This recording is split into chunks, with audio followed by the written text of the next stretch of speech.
What's going on, guys? Welcome back to Connected by Creatures with myself, Mr. Zach Nava, and we have an awesome guest tonight. We've got Mr. Andy Gabbs. What's going Welcome on, to the show, guys? Andy. I What's up, appreciate you guys having me. Cannot wait to get into this one. It has been a long time since I've been in front of a YouTube camera. I'm excited Oh, man. about it, man. Yeah, most definitely excited to have you on. So for everybody who's not aware of what all Mr. Andy Gabbs here is doing, Andy, give us a little rundown of kind of everything that you're into and what you're going, where you're headed. All right. So we're gonna go back. We'll start from the beginning and we'll work our way forward because there's been all kinds of ups and downs in the reptile life.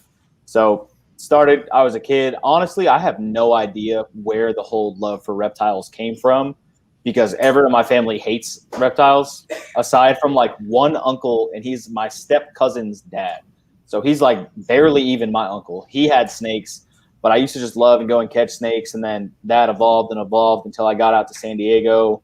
I had all kinds of stuff, sailfin dragons, rattlesnakes, leopard geckos, everything pretty much, all in base housing on a military base. I'm also active duty Navy for the people that don't know that. And everything was cool while I was there. And when I moved out here, I'm in New Orleans, Louisiana now. I had some stuff, and again, I live on base. I had some stuff. I built a really badass, badass. I'm allowed to say that. Oh, yeah. Hey, what's going on, Graham? I had a really badass cage that I built. It was an 8x6x8 cage for an Asian water monitor. And like housing knew that I was building this cage like the whole time I was building it. And they all knew it was a cage for a reptile. Like there was no question what I was building because I had to build the shit in the street because it was so big I couldn't build it in my garage. And they waited until I got it built and put the animal in it after like a week of having the animal in to give me a lease violation and say, you have 2 days to get rid of it. If you don't get rid of it, we're kicking you out of your house. And I was like y'all have known about this shit for months because it took me months to build the cage. So like now I've loved animals. I still love reptiles, still love animals, but right now I have nothing. I have 2 dogs. And that's pretty much it. Yeah, I think I remember back when you were building that cage, man, and I just life, and there's so many people to keep up with. I didn't even realize that all that had happened because I remember you building the cage and all that stuff, but I didn't know anything about that. That's crazy. Oh, so no one knows that. So That's nuts. That's not public knowledge until right now. No one knew why I have stopped posting YouTube videos. No one knows why I stopped and I didn't do a part 3 on the video. Yeah. No one knows any of that. This is the first time that I've actually publicly talked about it like on the internet, aside from friends and stuff knowing. Yeah. I mean, is there a reason for that? Like, can there be repercussions? Because I know military is weird, and there can be, like, even if it's not technically something that you're not supposed to talk about, I know that there's drama that can. Yeah. So I mean, it's hard to explain. Like, so I went back and read my lease, right, which I probably should have done in the first place. And like, I had a feeling reptiles weren't allowed, or at least monitors that can get 6-7 feet long, but I never read the lease. And I went back and read it, and it does say no reptiles. And like, I guess a part of that is because you're on a military base. So like, say an Asian water monitor gets loose, right? Like an Asian water monitor could probably survive here. Now it's not going to be able to breed, obviously, unless it finds a mate, which it's not going to find in Southeast Louisiana. Yeah, but it could live at least. And it was only 3 feet when I had it, but it would have lived here and survived and thrived. So we would have had a 6-foot water monitor running around on base if it ever got out. So I think that's like the basis behind it. But like, they tried to tell me I was like putting my community in danger and shit, and I was like, all right, bro, like that's a bit much. I mean, it's probably also because of guys like, I know Antoine Hood. He's not in the Navy, but he was, I think, Army. If I'm wrong about that, Antoine, don't kill me. I'm sorry, brother. But he had a freaking ball python like in his foot locker, like in barracks. Oh yeah, dude.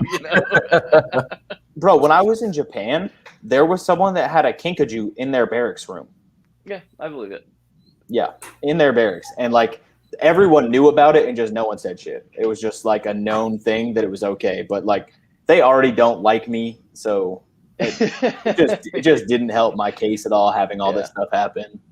Thank you, Mindy, for correcting me. He's Marines. I apologize, brother. Sorry, Antoine. I'm an asshole. You can put the probe in now. Sorry, wifey's making food, and we got Oh, this nice. fancy ass air fryer that's got like a probe that it tells you when the shit's done. It's really That's what I'm talking about, dude. Pizza rolls in the air fryer. That's all I have to say for anybody that's got any questions about air fryers. Pizza rolls. pizza rolls. I mean, literally I haven't anything. tried that yet, but dude. Oh, so this one that we so just got, you might be able to see it. It's right there where she's standing. That black box. Yeah. But bro, it's got a rotisserie built into it, so you can make What? rotisserie chickens and like anything rotisserie. Oh, What? bro, it's legit, and it's like the best rotisserie chicken you've ever had in your life. Oh, I'm sure. Yeah, I there's nothing that I've cooked in an air fryer. We sound like a bunch of old men right now, but there's nothing I've put in an air fryer that didn't come out better than if I had cooked it a traditional way. Oh yeah, dude. And another unknown fact: I went to culinary school before I joined the Navy and stuff. Also, you're gonna see people walking behind me. That's my mother-in-law right there. It's all good, dude. Right it's all good. there, real. and then my wife. We're doing it Hi, live. mother-in-law. They say hi. They say hi as well to you guys. But yeah, man, it's crazy that and I'm super appreciative and privileged that you're releasing that information that hasn't been public right here with Zach and I. But at what point, in this, had you already gotten the monitor? Like, I know you had everything set up, and I saw all your video with the caging and everything that you were building. Had you received the animal yet, or did you just? Yeah. So I finished the cage build. And I got it. It had like a 150-gallon pond, if I remember correctly. I put fish in the pond. I had cycled all the water, got everything going. The fish were living, doing great. And then I got the animal for my buddy Nick Klung, Reptile Klung. He might be in the live. I'm not sure. But I got it from him, and it was his Asian water monitor. Like I said, it was about 2.5, 3 feet, somewhere around there. Very skittish. I got it, put it in there. I had it in there for like 7 days, if I remember correctly, with no events. Nothing crazy happened. It was just chilling in there. And then they called me and they said, because I also had Forrest, the Amazon tree boa that Forrest Fanning bought me. Also represent Zoo Dreams. I had that Asian water monitor in my. I'm sorry, that Amazon tree. Thank you, Amazon tree boa in the house, and they called me and they were like, "Hey, do you have this and this?" And like, I'm not a person that lies, so when they asked me, I said yes, which is stupid because I could have said no and probably gotten away with it. But I'm just not the type of person that lies. So I said yes, and they were like, "All right, you have 2 days, or we're going to kick you out." And that's just so crazy. Yeah, it's insane. I mean, I understand it, but it just sucks. It does, dude, for sure. And it's not like I lost the Asian water monitor, but I didn't have like an emotional connection to that animal, right? Like I had it for a week. Yeah, it was bad, but like it wasn't like something that meant a lot to me. It was something that would have meant a lot to me if I had it for a few years, obviously. But the Amazon tree boa Forrest, he's still with my buddy Nick, so I go up there every now and then, and I could still go hang out and see him. And I plan on keeping that animal for its whole entire life. I was going to ask, like, if you had access to that animal to still get it back. Oh, I would never get rid of that. And man, with the backstory of that animal, with it coming from Forrest, and I'm not sure if everybody that's watching right now knows how close Andy and Forrest were, but there's no way that you can understand how much that animal would mean to somebody, especially with the situation that's going on. Yeah, he got it for me like it was. So God, I'm trying to remember the timeline. It wasn't that long before he passed away so I was going to buy it. Like he was just trying to find me a good one. He ended up getting that one from Riley's Reptiles as captive born and bred. And then he was going to buy me a red too. And because I wanted to breed. So he was going to get me a yellow and a red, and I was going to breed them and, produce with Amazon tree boas. You never really know what you're going to get. You could get a yellow and red and get all gray babies. But I was going to produce them. And then he passed away before he was ever able to get me the red. But like once he got me that yellow, like I'll keep that animal till it dies. And it will 100%. It might not be with me right now, but like it's still mine. It's just at my buddy's house. Yeah. So but yeah, that animal will never live with someone else. That'll be my animal for its whole entire life. Yeah. So how long have you been in the Navy now? What's today's date? The 22nd? Yeah. Yep. A week from today, it'll be 8 years. Okay. Did you re-up recently? How long are you planning on staying in for a long time? I'm just kind of curious. So I re-enlisted for 6 years in March of 2015. And I also had to sign a 6-month extension. So this contract ends September of 2022, and I'll be getting out September of 2022. Okay. And I'm going to to go already have some. Oh, go ahead. Sorry.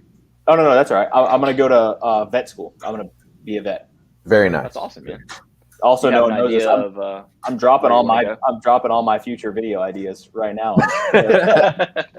No, that's fine, man. Keep dropping them, man. We need them. Yeah, right. Yeah. No, I think that's exciting because I was going to ask you, like, that was one of the topics I wanted to bring up was kind of what happened with YouTube because you were going so hard with it. You know, I mean, because like I said, I like even when Bradley, like, no offense, but like when Bradley brought you up, I was like, fuck, I haven't thought about Andy Gabbs in a minute. Like, I kind of wondered what happened to you, you know, but people kind of come and go and life happens. And especially because I knew you were military, you know, it all kind of makes sense now, you know, just the big picture of it.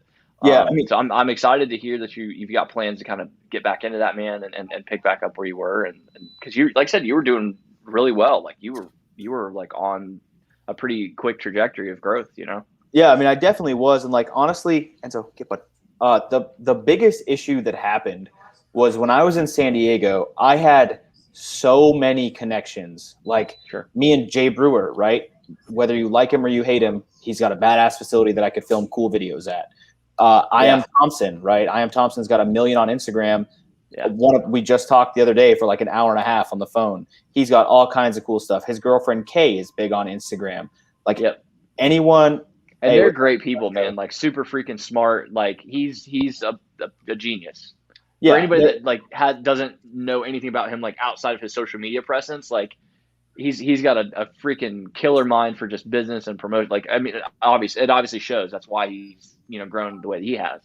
Yeah, but I had so many friends that were like had so much cool stuff, and again, I didn't have anything, but like that's I think one of the things that makes me different than most rep tubers, animal tubers, pet tubers, whatever you want to call it, is I've never been able to YouTube my own stuff. Okay. Because I've been in the military since I had a YouTube channel, and I almost always live on base just because base housing is easy and safe. So it's hard for me to have a collection, but I still have the same passion as anyone else. And that's one of the things that Cusco said about me the last time we were together, NARBC 2 Septembers ago. Yeah, Arlington. He was like, that's why I like you, because you can't have anything and you still have the same passion. And that, like, it really kind of rang true with me because I'm obsessed with animals, reptiles specifically, but animals in general. Like, I love everything.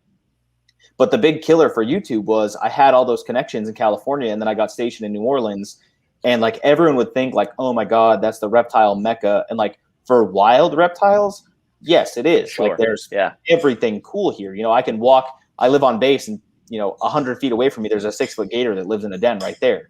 Yeah. But it's substantially harder to film wild animals than it is to go to somebody's house with a badass collection and film their stuff. Yeah. And then all this stuff with the Navy happened, and that's what crushed me, because I had so many cool plans for cool videos, that Asian water monitor and with Forest and expanding. And that one instance is what made me say like, fuck YouTube, I'm done. But I do plan on getting back into it.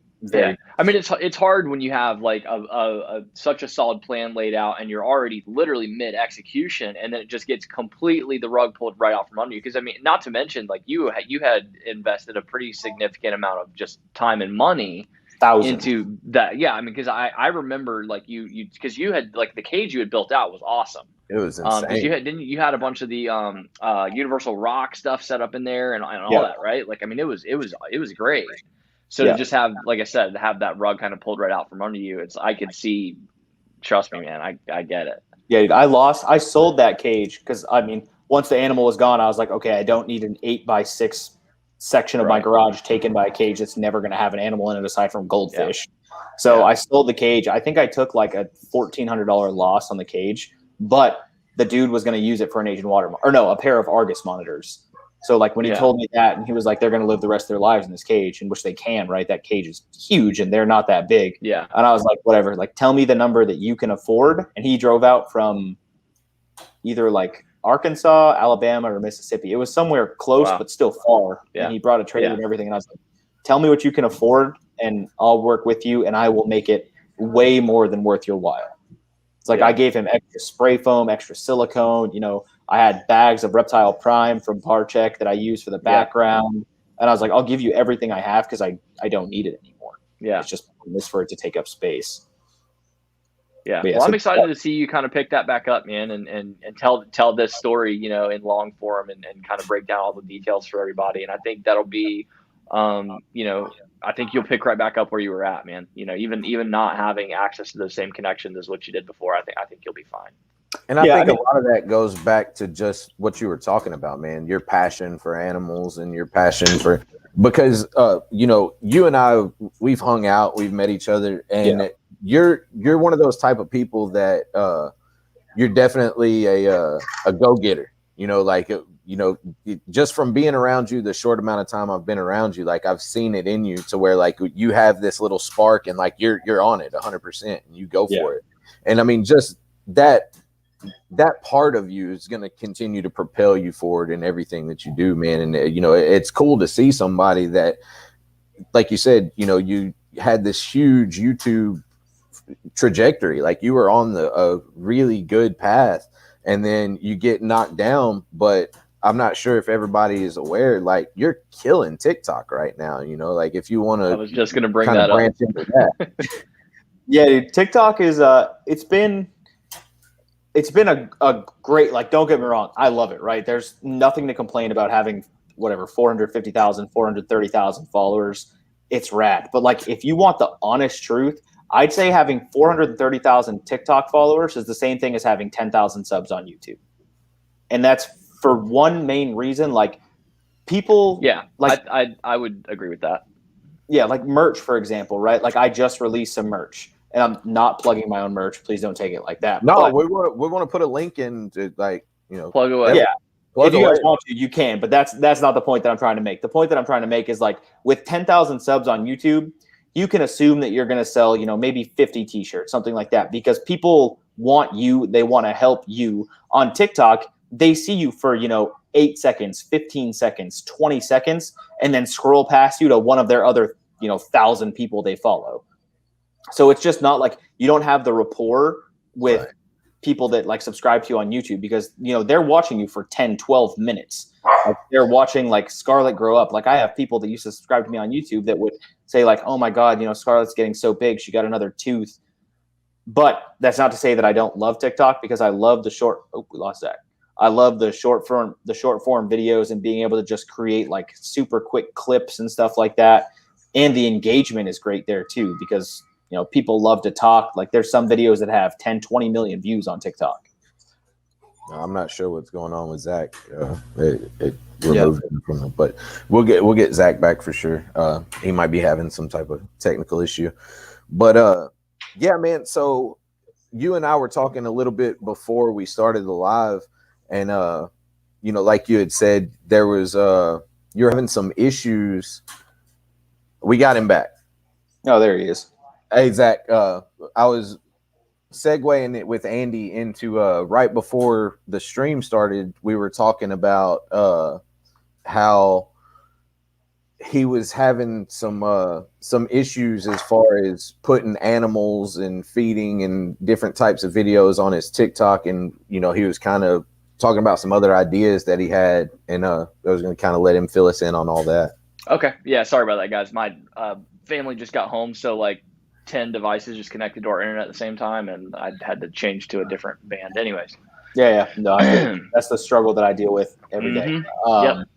But so TikTok is great, right? Like I don't want to sit here and shit on TikTok, because I do love it. It's my favorite social media platform that I have right now, probably because I have 500,000 followers on it, so it feels cool to do it. But it's a super liberal platform, meaning like no guns. Like I've tried to post a couple gun videos on there, and like the community guidelines state, as long as you shoot at a range and you're using, you know, proper personnel protective equipment, PPE, that you're okay. But like I'll post a video on the Plaquemines Parish, that's where I live, sheriff's range, you know, just shooting, you know, binary or something like that, and they'll take it down. I appeal it and say, hey, you know, this is on a range, it conforms to your community guidelines, please restore this video. And they'll say, no, this violates your community guidelines. Or like feeding videos, right? I never post live feedings. I did one YouTube video that had a live feeding, and I made sure to do a very, very, you know, specific warning, like, hey, this is about to start and this is going to last for 15 seconds, whatever, so people can skip it if they want. So I don't do any live feedings on TikTok, but I do post frozen thawed feedings. Yeah. And TikTok's community guidelines say, like, you're not allowed to post an animal being, like, maimed, harmed, like blood, guts, stuff like that. And, you know, you're both reptile people. You know what a frozen thawed feeding is. It's a snake grabbing a rat. Yeah. And then worst comes to worst, you have some poop come out, right? Like, yeah, that's it. And so I win, I'd say, like 20% of those appeals. But, like, Barcheck and Jay can post whatever they want, and they never get community guidelines. Yeah, it's really weird. And I've heard the same thing, not even from reptile people, but like my tattoo artist Brandon Bond. His content, he can't post virtually anything. Just literally just a tattoo video of him tattooing, and if there's like the slightest little bit of like blood or plasma or something in the image, they'll flag it. And dude, he's like gotten kicked off of there for multiple days and things like that. And obviously he doesn't have the 500,000 followers that you do, but even still, it's just really strange. And I'm all about, if there's consistency to rules, it's like, like whatever. But when there's such a disparity between like the way one person gets treated versus another, that's the stuff that I'm just like, fuck this whole platform, you know, because it's just maddening at that point. It's like, what am I even supposed to do? Yeah, no, I agree. And like, so they have the TikTok creator fund, right? That's how you get paid through TikTok. Yeah. So about a week ago, I opted out of it. I had been in it for a long time, but dude, I was literally starting to lose followers on a daily basis. And for like no reason. Like, I never posted like a super crazy, you know, mouse getting its head ripped off by a tegu video. Just and like I've seen stuff on there where that like too, and I'm not one to report anything. I don't care. Whatever you want to post, you can post. But there's been some pretty brutal stuff on there that I've reported. Oh, and yeah, they've gotten back to me as being like, nah, this doesn't go against our community guidelines. I'm like, this dude's kicking a puppy or whatever, you know, like, bro, there's a video on that shouldn't be on the internet. There's a video on TikTok still to this day of a dude working on a lathe, and his arms get stuck in the lathe, and homeboy gets like turned into pasta like on that. This lathe. And I reported it, and they were like, no, that doesn't violate our community guidelines. And I was like, bro, blood is squirting everywhere. Homeboy's head goes flying. I've seen it one time, like in its full length, and like, you know, I don't get, you know, queasy about much, but that video like fucked with my head for a second, because I'm like, this dude's just doing his job and then he's dead. And I just watched his body parts and everything just fly all over a room. And there's a dude that's watching him work that comes over and he's just like, yeah, dude. But like, it's like, how is this still up? Yeah, I post a ball python. You can't post a ball python eating. Yeah, eating a frozen thawed mouse. Then it literally just like grabs it and just like slithers away. It gets 1 million views, and then they're like, oh no, that's a community guidelines violation. Yeah. And fun fact, if your video gets 1 million views and then it's a community guidelines violation, you lose all of the money you would have gotten for that video. Mm-hmm. Yeah, you get nothing. Great. So that's like $60 to $100 you throw out the door. Like, come on. So yeah, like, I love it. I love interacting with the fans. Yeah. It's great. But like, fuck the people that run the app. Yeah, and again, I think it just comes down to just the not, like, if I'm going to put the effort into a platform to film content that my viewership clearly wants to see based on the views that I'm getting, but I don't know from one to the next if one's gonna get yanked down, or it's like, well, why am I even doing this then? Like, you're beating your head against the wall. So yeah, I can understand that, man. And I hope that they'll kind of figure that out, you know, because I've heard the same thing, like people starting to lose, you know, specifically on TikTok, starting to lose mass amounts of followers like overnight because like some unknown thing in the algorithm changes and they stop suggesting your content to people, or they just like, for, you know, it's just very weird. And I think that's what's frustrating more from all the creators that I've seen post about it. Yeah. Is just the, like, there's no communication as to how any of this works, or like what, you know, because there's just like all the kinds of, like you said, it's a very kind of like liberal platform in the sense of just like with the weird stuff that they do, that they'll just kind of shadow ban you for just out of nowhere, just for just kind of stuff that they just secretly kind of don't want posted. It's just weird. And that's my thing. Like, if you don't want it, make your community guidelines more strict. Like I would not, my feelings would not be hurt. Right. You said No. you can't show a snake eating a mouse, or you cannot show any animal eating another animal. My feelings would not be hurt. It helps them by making it vague, because if they make it vague, then they can just pick and choose and decide. And like Zach said, there's no consistency in that shit. Yeah. Like I said, my feelings wouldn't be hurt if you said I can't do that. That's fine. I'll go figure something else to make. Right. Like I'm a creative person. I can think of shit to do. Like I've been. I made a couple cringy ass videos, but they were funny. It was like the song is something to do with shaking your ass, right? I don't remember exactly what it is, but like I'm about to do the whole like ass shake part where the girls like put on booty shorts and shake their ass, and I put on those big ass dinosaur inflatable costumes and shake my ass in the dinosaur costumes. And like those videos are doing good. They're getting 20, 30, 50,000 views. Right. So like if that's what I have to do, if I have to make stupid ass videos that just want to make people laugh, that's fine. But I want to know that that's what I have to do. I don't want to think that, because some of my feeding videos are still up. Like I have a video of a pixie frog eating frozen thawed pinkies. Yeah. That one's still there. And this fool's devouring these pinkies. Oh, and yeah. That one's... It's way more and it's not graphic, but it's more graphic, I think, than like watching a ball python eat. Like, Yeah, exactly. Like a ball python eats, like it barely grabs it, like half coils it, and then just eats. Yeah. Like it's not anything. Yeah. Pixie frogs look like Jabba the Hutt eating those little creatures, just like Yeah, right. Yeah, but I mean, like I said, I do like it. I don't want to completely shit on it. It's a cool app. I just wish they were more consistent. That's it. Yeah.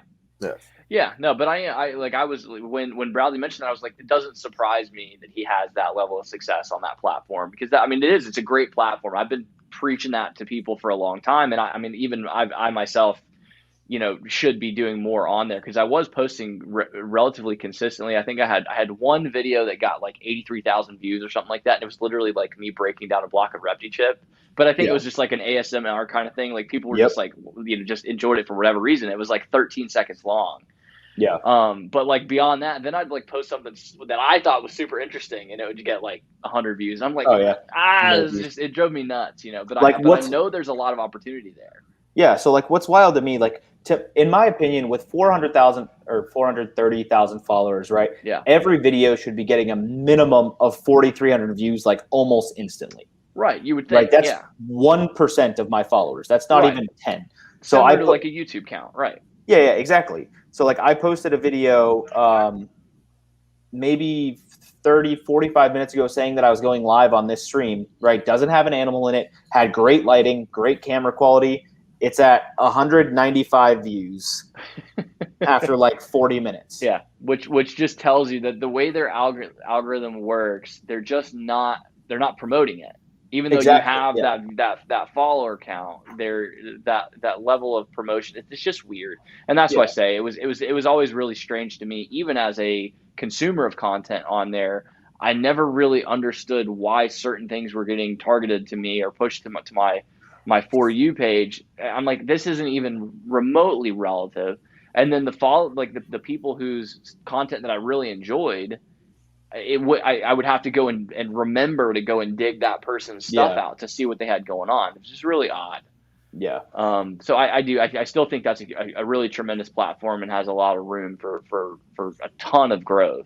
There's just so much. But I think that on the back end of what they've got some stuff they still need to nail down and figure out on their own, man. Because I think they're scrambling like day to day, just like making like these vast changes as opposed to just little tweaks at a time to try to find that happy medium. But who knows? Like you said, we're not trying to bash it at all. I just I think that they've just got some stuff they got to figure out. Is going to see this fucking video and then it's game over for me. Give me the insta ban. Yeah. Hey, who knows, man? Who knows? Maybe they'll finally fix their shit just because Zach and Bradley said so. Hey, maybe. I hope so. Shit. To pull us away from shitting on TikTok, so Andy doesn't get mad. We had a comment, Andy, from somebody who's real close to us and always shows us a ton of support. Marvel Balls UK. The question was, Kayla. The question was, Andy, what's your best memory of Forrest? Oh God. I'm gonna try to say it politically correctly. I was gonna say I saw your cheeks get a little red. Yeah. Let's just say Forrest flew out to San Diego for a reptile show, and it happened to be San Diego Pride. Okay. Pride Festival, right? Yeah. Like, hey, nothing against gay people. Tons of gay friends. I love gay people. Yeah. But we didn't 100% know it was Pride. So we went out to all the clubs, and I was like, is there a lot of gay people out here right now? Like, he was like, usual? he was like, I thought the same thing. And then we ended up asking someone, figured out it was Pride. And I was like, okay, cool. Like, now that I know, like, that's fine. Yeah. Right. We just ended up partying, all night pretty much. We got back to our hotel room late and just hung out and, drank beers. But that was like one of the times that me and him just had a phenomenal time. Yeah.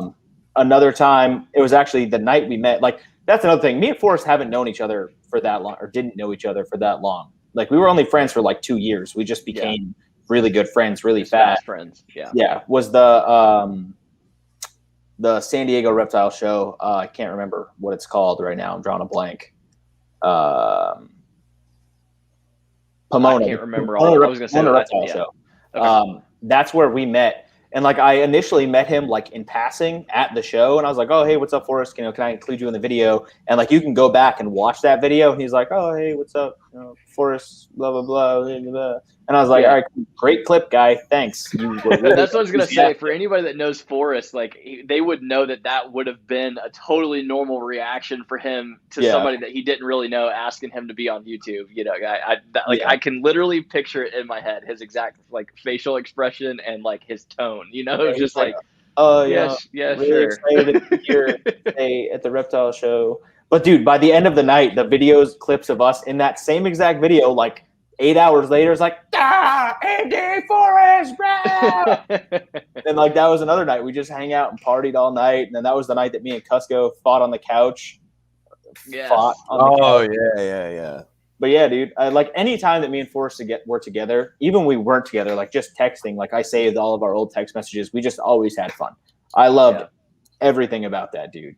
And I still love everything about him today. Yeah. Yeah, he had good energy, man. I wish I would have gotten the chance to meet him, because I mean, he was one of those people. Like, it sounds silly, but in all seriousness, like, anytime I even just saw content with him in it, I'm like, I freaking love this dude. Like, just for whatever reason, just like that's why I started shopping with Cold Blooded Cafe, was literally because I was just like, I don't know I don't know Forrest Fanning, but like, I gotta freaking support this dude somehow or another. Like, my Amazon Smile account still donates to the Dragonwood Conservancy. Yep. Like, I was just like, whatever I can do to support this guy. Like, he just had that just great energy about him, man. And so I totally understand that. And most of the people that I've heard from that did know him and had met him had similar stories of just like, yeah, we literally met, and then like within an hour, it was like we had just known each other forever. And so he just seemed like he had that energy about him, man. They're just one of those people. Cool. And then I got to hang out with Lars too at the NARBC Arlington show. That was the last time that I saw Forrest, which was actually, I think, the first time that I met Bradley. If I remember.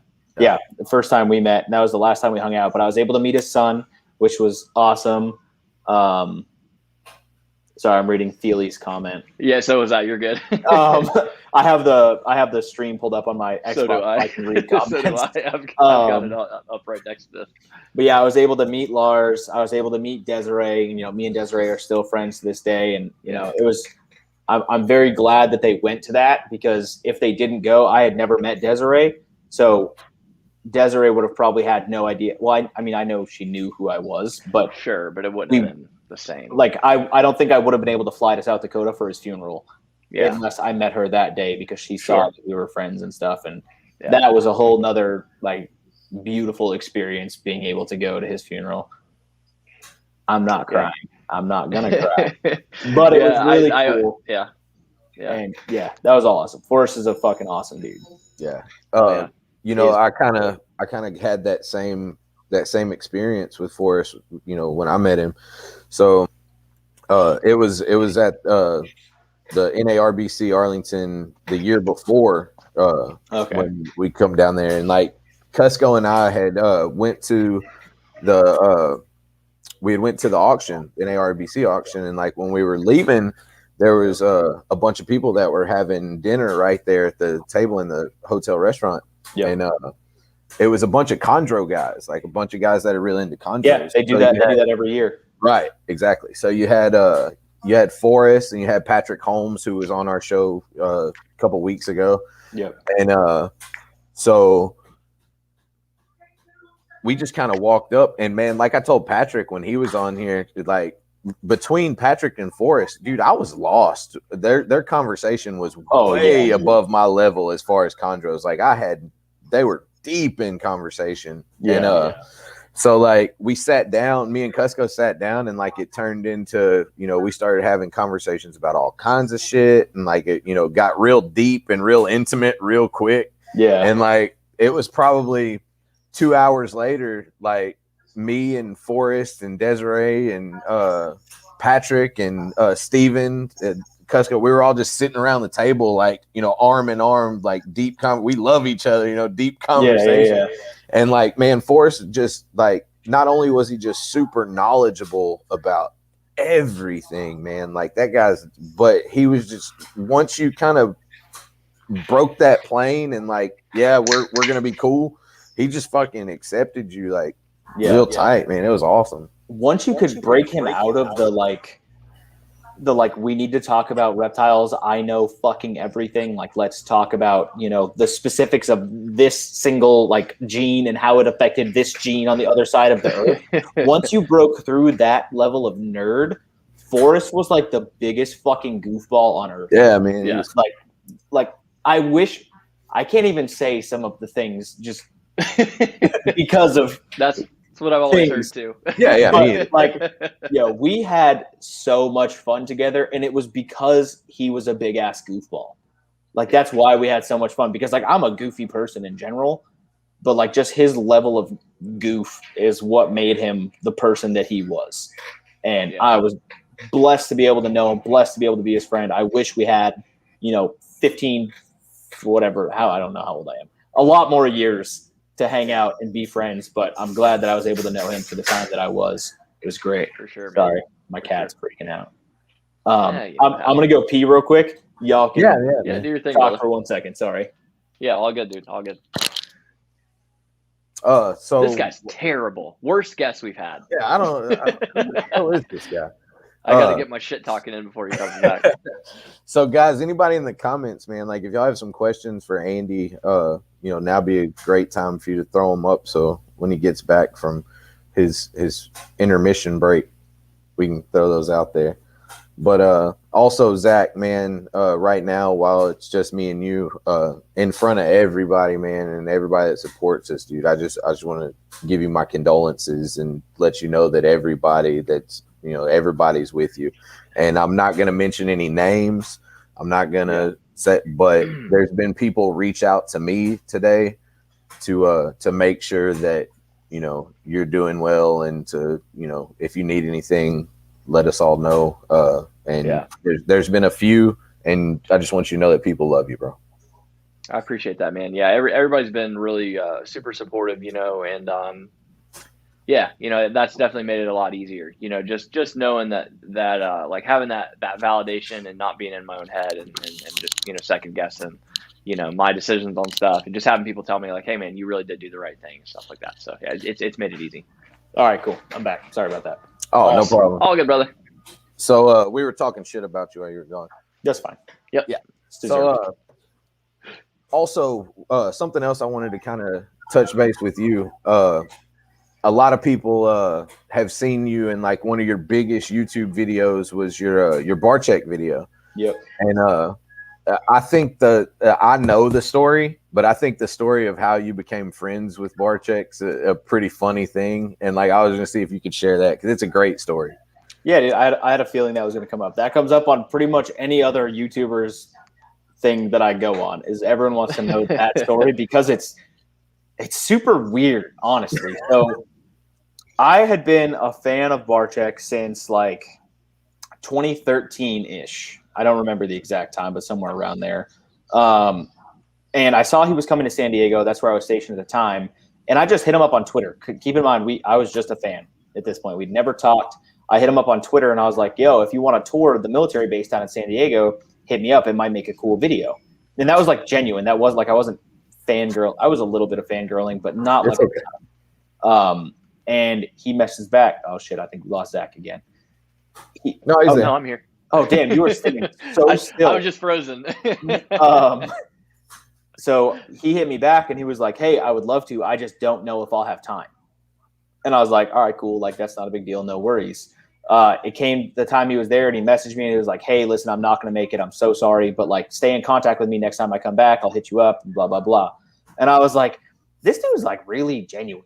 Like he didn't have to respond to my message, nor did he have to say like respond again and say, "No, I can't make it." Like most, I think he had probably 2 million subs at that point, somewhere around there. This was like 2014, 2015.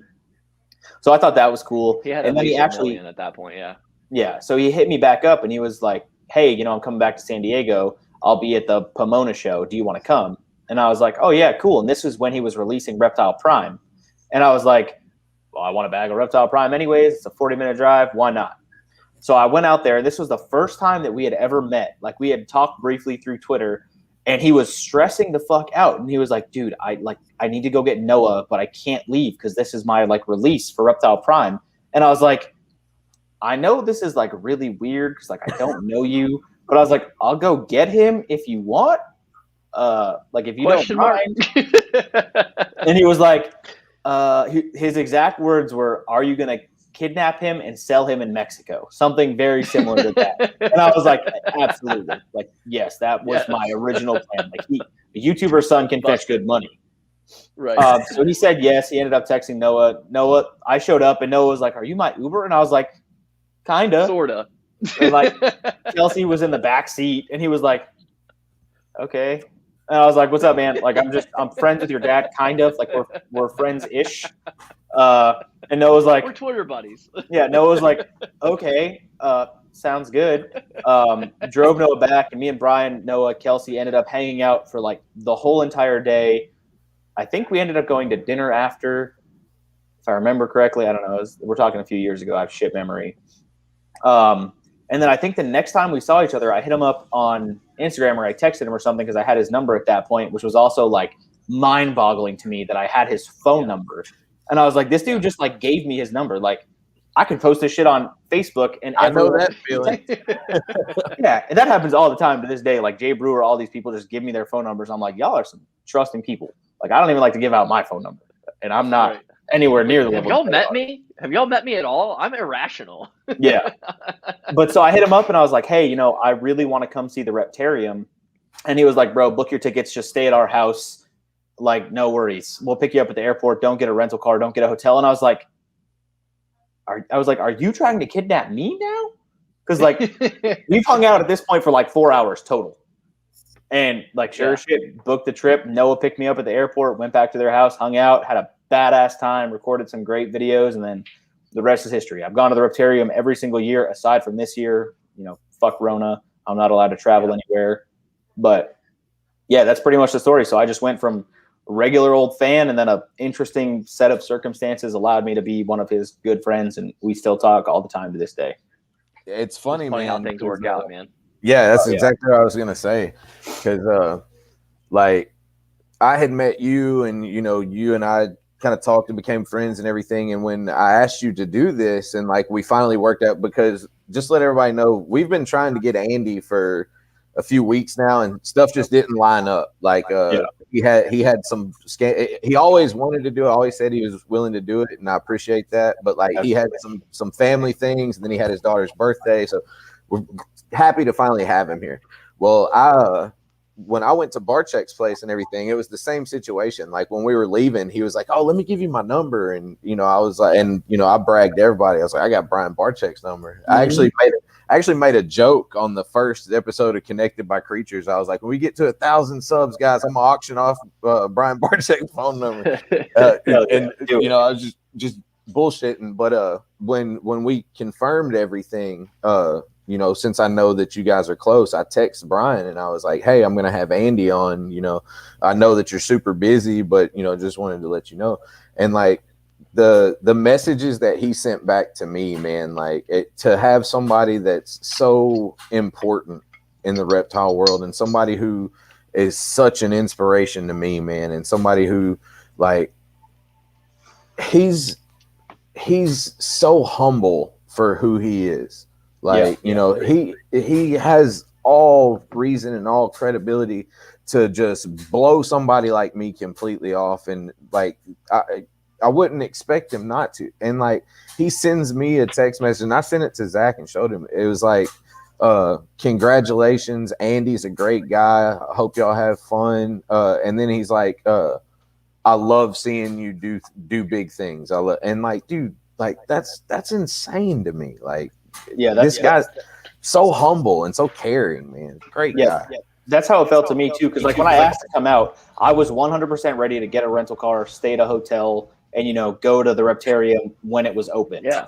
And that was it. Right. You know, like just go there for 4 hours. You weren't expecting any special treatment or anything weird. Yeah. Not even a little bit. And like I asked, I was like, can I like film a video? Like if I can't, it's okay. Like I'm not trying to like just use you for content or whatever. Like you don't even have to be in the videos if you don't want to be. And he was like, fuck that. Like come over, hang out, like we'll chill. And now like to this day, dude, I love Bruce. I love Eric. Me and Andrea are great friends. Like I don't know any of the new people just because I haven't been there since they've been there. But like all of the Have you met Jay? Jay Tomsky? Yeah. Oh yeah, dude, I love Jay. Yeah, Jay's awesome. Me and Jay hit it off like right from the very get-go. Yeah, Jay's awesome. Super rad, dude. But yeah, he's just like a genuine person. But like most people that I thought were gonna be douchey people, like for example, Thompson, I don't mean any disrespect if you ever see this video, but like Thompson, I just kind of thought was gonna be a douche. Like I don't know why. I just had that feeling in my head. But like literally a week ago, not even, he called me and we talked on the phone for like an hour and a half, not about shit, just bullshitted about stuff that he had like coming up or whatever. And he was like, man, I like talking to you because you're like one of the only creators that will call me and I'll call you. And we don't want anything from the other person. Right. Like we just talked. Like he never asked me for a single thing. He just ran some ideas by me and I was like, yeah, that's a fucking genius idea. And then we just bounced stuff back and forth. And like Jay Brewer's the same way. Jay Brewer texted me I don't know, early, like right after the new year and was like, hey, happy new year. I hope you have a great time. Let me know if you can come by to the zoo. Then I was like, you know, I would love to, but like there's so many reptile people and not even reptile people, just so many big creators that are just genuine people that you wouldn't think are not that you wouldn't think, but they're like, I hate to use the word famous. Yeah. I know exactly what you're saying. But because Bradley and I have had the same conversation. Yeah, like famous people that you would just think are douchey. Like what's Homeboy Top Gun, the movie Top Gun? Tom Cruise. Tom Cruise, right? Absolute dickhead. He came to our base when I was stationed in Coronado and was filming Top Gun 2. And like we weren't even allowed to look at him if we saw him or we would get in trouble. And like, don't get me wrong, I completely understand Brian and Jay and Thompson are not on the same level as him, but like they are still famous in their own right, but they're not like dickheads about it. Like I'm not fucking with you when he said you are not allowed to look at me. And like he was using our base, using our ships, using our planes, but like we couldn't even go up and say hi and ask for a picture. Like get the fuck out of here, dude. Yeah, that's ridiculous. So like that's what I thought like most celebrities, again, quote unquote celebrities would be like, and they're not. But I think that makes perfect sense, man. And because I have thought the exact same thing, you know, like, and I've had those same interactions. Like it's there. He's on a different level. Like he's not on like in terms of like numbers of subscribers and stuff. But like Garrett Hartle, you know, he's everywhere, and he's like the number one guy in dwarf and super dwarf reticulated pythons. Like period. I don't think anybody would ever argue that. Yeah. And same thing, like he's just like the most humble. Like if I call him, he answers. Like hey, what's up, Zach? What do you got going on? Like. You know what I mean? Like, you know, I had this thing with my snake going on. Obviously, I got the animal from him. But even outside of that, he would just, you know, hey, dude, how you doing? Like, not even asking about the animal, but, like, just checking in on me, like, making sure I'm doing okay, you know? And like, it was the same thing. Like, I went to his facility, and I'm like, okay, like, expecting there to be, like, some rules around, like, what I can and can't film. And I kept asking him, I'm like, hey, man, are you sure it's okay if I film this? Like, do I need to, like, worry about blurring people's names out, like, on the tubs and stuff? He's like, just film whatever you want. I'm like, including the like world's first cow super dwarf that's like a $35,000 animal. He's like, yeah, just make sure you take her outside so the lighting's good. I'm like, yeah, all right, I'll do that. You know, it's just like, but yeah, that's been my experience, man. Everybody that I have met, you know, like I went to the Arlington ARBC this year, and when was that? Like October, November. And dude, every single person that I freaking met, like Justin Kabilka, like all these people, Miguel, like all those guys, you just walk right up and start talking to them. Most of them, or not most, but a lot of them, like already knew my name, and I'm like, some of these people I might have sent you an Instagram message or something, you know, like stuff like that. Just it goes a long way with me, man. It does. It just reminds you that all these people, they're just human, But they're all. I think it's just they're more humble than what I would expect, and I think that goes a long way because I just feel like they're busy, like they have to be busy. So for them to take the time and not mind, just like you said, just kind of being genuine like that, I just think that goes a long way. I want to get back to Miguel real quick, but Mindy Boyer just said, is that a brindle Dane? And no, he is a fawn Great Dane. I don't want to move my camera because I'm not going to be able to get the focus right. It took me like 30 minutes to get the focus right, but I'll see. Klaus, come here. That is my Great Dane, Klaus. He's a 170-ish pounds of pure dumbass. Big baby. Yeah. Okay, boys, move. No, you're going to fuck my cables up. Stop. Okay, sit. Lay down. Sit. Lay down. Hey, Jeremy said, "Don't expect that treatment at his place. Getting to just open and film for everyone." But yeah, Miguel. I wanted to talk about Miguel. So, me and Miguel friends, right? Again, another person I have his number. I can text him right now, and we could just bullshit about whatever. But the first time that I met Miguel was with Brian. Went over to Brian's hotel room, staying somewhere right by Miguel, and he was like, "Hey, we're gonna go over to this dude's house, Miguel." And I was like, "Oh yeah, I've seen him in the videos." And we get to Miguel's house, and they were talking about the Death Nuts Challenge. So like, I'm known for reptiles, but I've also been known to eat some hot shit on my YouTube channel. John Feely mentioned that in the comments earlier. Yep. Yeah. Spicy challenges. I saw that comment. Yeah. So we go over to Miguel's, and he's talking about this challenge, and I was like, "Bro, I can do that shit." And he was like, "No, you can't." He was like, "We couldn't even make it past level 2." And I was like, "Dog, I'm telling you, I can do it." And I'd done spicy challenges, but I'd never filmed anything before. And he was like, "Bro, you do this, I'll give you $500. And like, I was an E5 in the Navy. I mean, I'm still an E5 in the Navy. $500 is no little amount of money to me. Right. And I was like, done. I was like, break it out. And I was like, but you better be fucking serious. Like, if I do this and you don't give me the money, like, we're gonna fight. So he like brings it out, break it out. I kill the challenge, like barely even sweating on the level 1 or the level 5.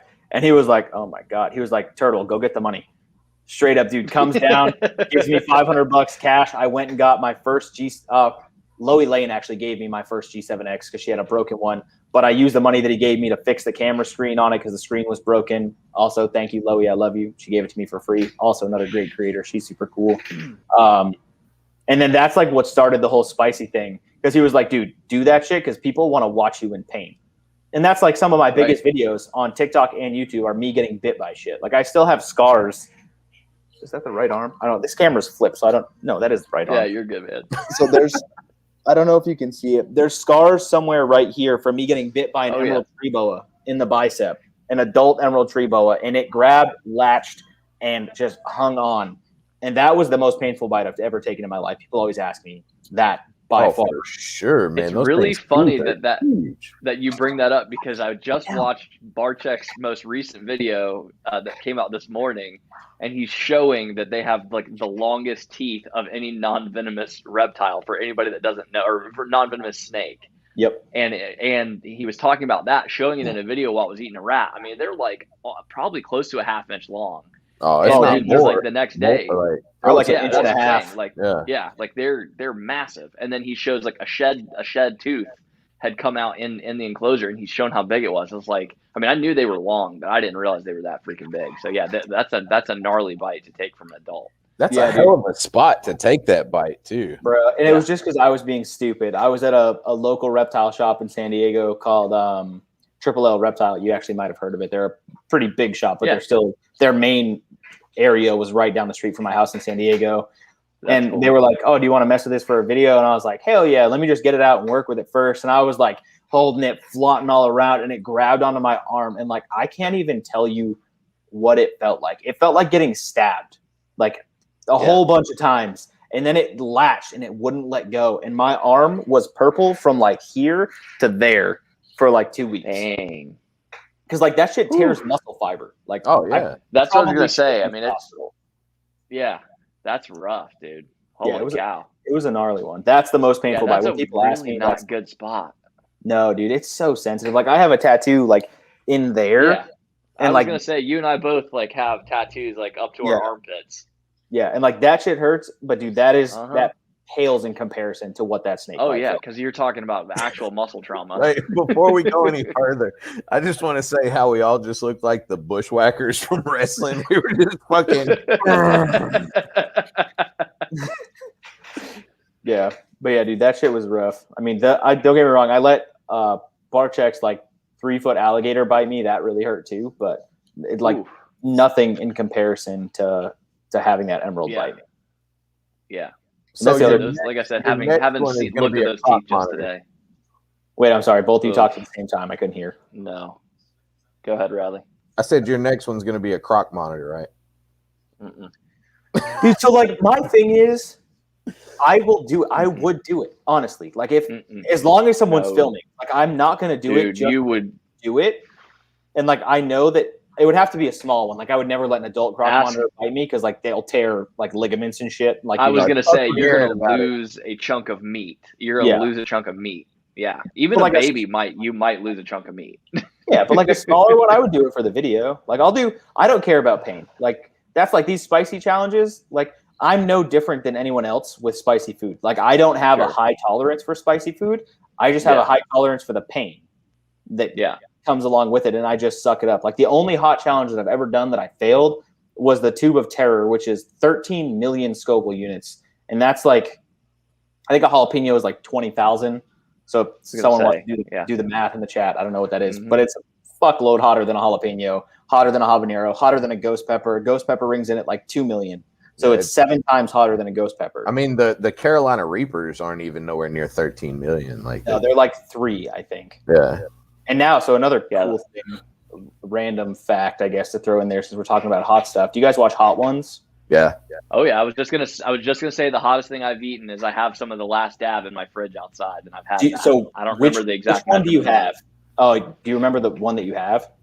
I'll check it in 2 seconds. It's right outside. It's like I think it's the Last Dab XXX. It's like the second or the third one they released. Okay, so I have that one, and then I just did one of my buddies that owns a hot sauce company challenged me to do a spoonful of the hottest hot sauce I had, and then donate some money to St. Jude. So I did that on TikTok, and it's the Last Dab Apollo, and I have XXX. Oh yeah, bro, Apollo tore that shit out of the water. But the whole point that I was going to make is you hear them talking about Smokin' Ed Curry on Hot Ones. He's the guy that makes their Last Dab hot sauces. I'm now friends with him on Facebook, which is pretty weird to me. Like, I don't know how we linked up, if he found me or if I found him. But like now we're friends, and I was like, bro, like I'm one person away from Sean Evans. I was like, yeah, like you're this close. Yeah, like don't get me wrong, I'm never gonna go on Hot Ones, nowhere near that cool. But like, even if I could just, like say what's up to Sean, that would be rad. Right. If you could just like be there for a filming or something, I don't know. Oh yeah, dude. Like, I don't be in the room with him. That'd be cool. Yeah, but I thought that'd be freaking huge. Their show's so genius, man. I mean, it just is. Like the fact that it even took as long as it did to blow up, like it has, is amazing to me. Yeah. But there's it's literally almost like I would compare it to being almost as good as like a Joe Rogan podcast in a very short version. Like there's been so many amazing people on there, and the questions they ask and the stuff that comes out is just amazing. Like Gary Vaynerchuk has a great episode on there. It was just so good. Shit. So many that are just awesome. Can you guys still hear me right now? Maybe. Yeah, we can still hear you. Yeah, we can hear you. Camera battery died. It very well might have. Oh. Yeah. All right. Sorry. That happened to me. We're losing the sexy quality. We're going back to laptop quality. Yeah, you're all good, man. Oh, it's all good. I look like a potato on the YouTube stream from what I can tell. So. Yeah, mine doesn't look great. It's fine. Yeah, the battery must have just died. I didn't have another battery standing by. I should have. Sorry, Brad. Go ahead. Let's see. I was fixing to take that spicy hot food thing somewhere. I can't remember where I was going with it, but oh yeah. So you're talking about the Tube of Terror is the only one that you haven't completed.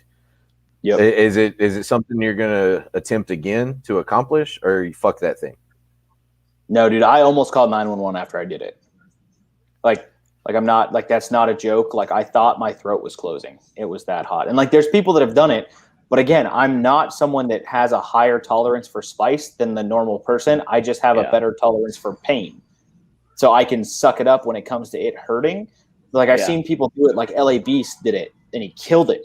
But that dude does all kinds of crazy hot shit all the time. Like I do these challenges once every, 6 months maybe. Yeah, so you don't have that tolerance built up. Yeah, and like when I did it, I primed my stomach and everything. So I have like a ritual, I'll take Pepto, I'll take Tums, I'll eat bread, I'll eat yogurt to prime my stomach. And you get what's called capsaicin cramps in your stomach because your stomach wants to get whatever that hot shit is out of it. So your stomach's trying to make you puke, but it hurts so bad. And like that combined with my throat hurting, like in the video, there's still the live video on my YouTube channel of when I tried it. I didn't take the video down. And like I'm eating, I'm wearing gloves, I'm eating, I'm like, oh my God, I have to stop. And then I step away from the camera and I bring my recording camera into my kitchen for a minute when I'm like spitting it out, washing out with water. And I'm like, guys, I have to go. And like, I'm not fucking with you, dude. I was in the fetal position on my kitchen floor, like shaking and crying because it hurt so bad. So no, I will never do that one again. I would do Death Nut version 2 again. I'll do anything like under the 5 million range. I'll do that for eating hot sauce. You grab random hot sauce, put it on a burrito. Happen to be an extract. Yeah, fuck that. Extracts suck. Extract is just pure capsaicin. No, thank you. Like even the Apollo that I just did, dude. I was struggling for like 10 minutes after doing just a spoonful of the Apollo. Granted, I did a big ass spoonful, but like, yeah, I was gonna say because even that XXX that I have, like I didn't eat much of it. Like I put like a couple of like like a decent sized dab on like a chip and ate it. Yeah. And I mean it wasn't like anything that like killed me, but I mean it was like my tongue had never been in that much pain before. Like my tongue was like swollen. Like it felt like I don't even like I imagine that's what it would feel like to have your tongue get cut off. That amount of pain. But beyond that I was fine. It went away within like 20 or 30 minutes. It wasn't that bad. Yeah. But it hurt, but it wasn't anything like insane. But I can't imagine something like 13 million Scoville. Do you know like I don't even remember the Scoville units on the last dab sauce. I mean it's high, but it's not. I want to say it's 2 million.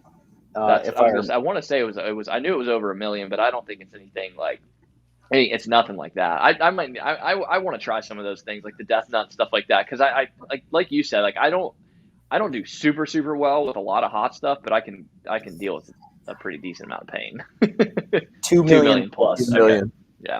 Yeah. And then so Apollo, the Smokin' Ed Curry is the guy that invents all of these sauces. So the Apollo pepper is actually a new pepper that he invented that hasn't been certified by Guinness World Records yet as the hottest pepper in the world. But he said, like, he also grows, hundreds of pounds of Reapers, and he said there's no question that it's hotter. So he just has to get it certified by Guinness World Records or whatever to have it be the hottest, and then it'll be the hottest. I'll see if they have a rating. That's it. Even just for the pepper, I would be curious.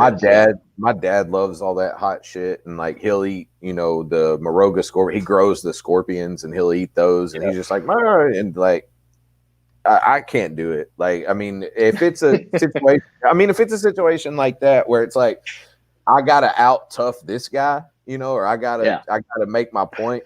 Like, I hate to fucking lose at anything. Same. So I'm gonna push my limit so I don't lose. But as far as just eating hot shit like that, if it's hotter than like a habanero, I don't want it. Like I don't want it. Yeah. If you're just eating it just for no reason. I could agree with that. If there's some sort of challenge involved, I'm down. Yeah, but so it's not like I'm going to eat like that every day just for no reason. Go ahead. Yeah, it says the last Dab Apollo likely has a Scoville rating of 2.5 million plus, though an official rating has yet to be announced. Yeah, that sounds about right. So I mean that's 25% hotter than XXX. Yeah, and XXX is already brutal. Hot. And keeping in mind that you're eating that, like at least on the show, like if you did that all in order, you're eating that after stuff like Da Bomb, which I've heard is just terrible and doesn't even taste good. And just it tastes like I can't imagine.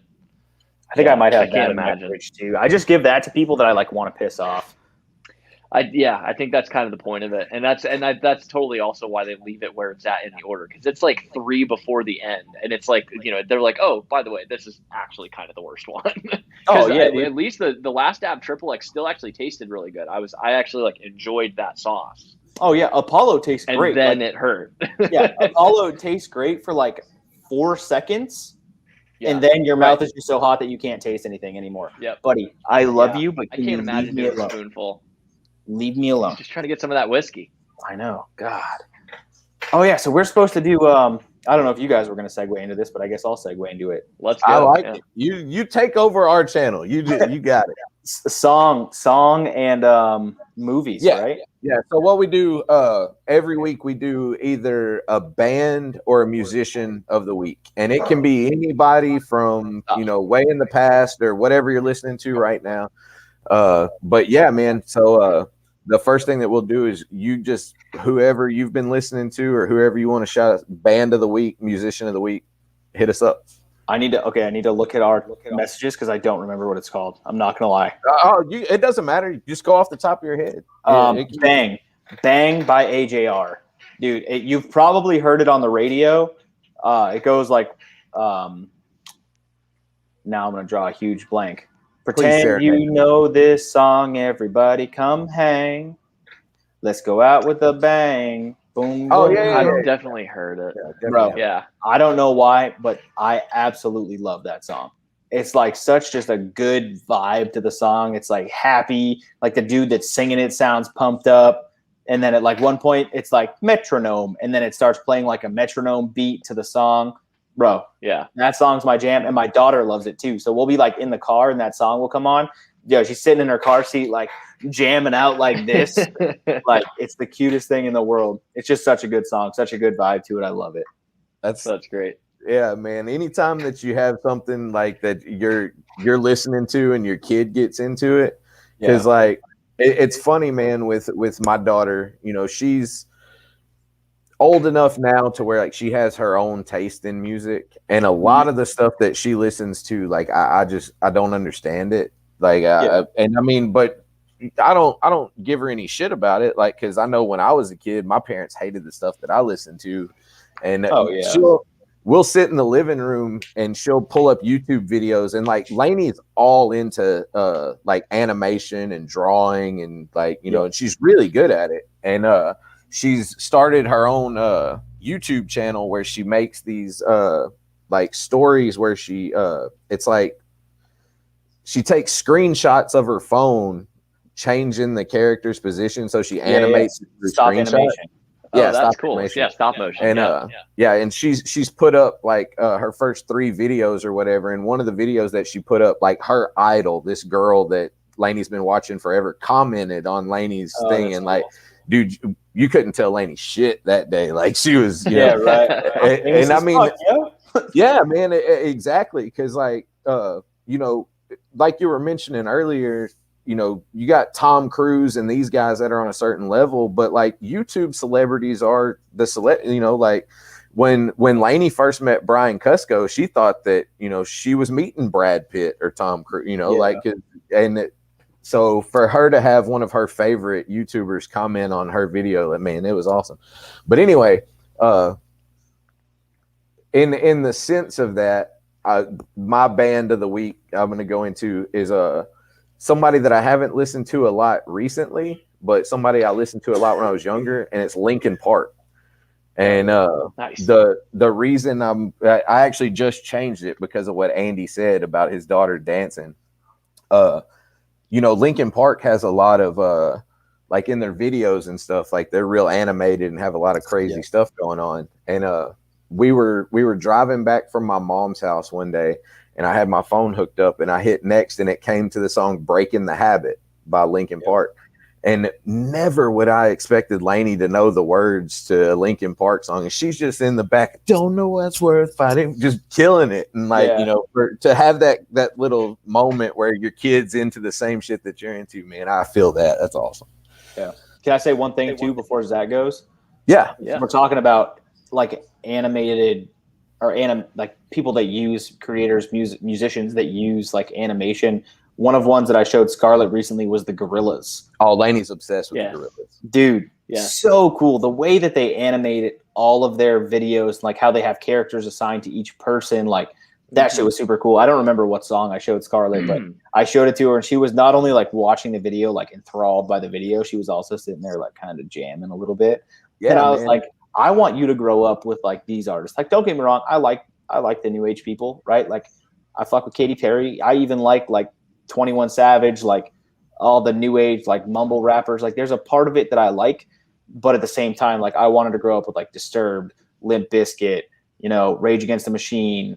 All these people that my dad taught me to appreciate when I was a kid, so I didn't just grow up listening to shit. Yeah. I want her to have that same appreciation, and just seeing her like vibe with it now is cool because I know that I'll be able to keep that growing when she grows up. Yeah, for sure. And it's funny that you bring up the Gorillaz like that, because just the other day we take turns. Like this is kind of one of our family things that we do, and I've never really talked about it on here, but one of our family things that we do is, of course, man, music means everything to me. You know, I'm a musician, and you know, I love music, and music has just kind of been one of those cathartic things for me that's helped me through a lot of shitty places in life. And you know, just sit back, put headphones in, and just blank out the world and focus on music. So one of our family things that we do is we'll sit in the living room, and I get 2 songs, and then Lainey gets 2 songs, and then Katie gets 2 songs, and we'll watch them on YouTube, and we have to listen to each other's song. Like, you know, whatever, we have to listen to it, and, you know, try. If you don't like it, you don't like it. You maybe like the next one, but we'll do this for hours and just sit, you know, go through songs. And Lainey's pick the other night was Feel Good Inc. Or no, Clint Eastwood by the Gorillaz. Okay. And, hell yeah.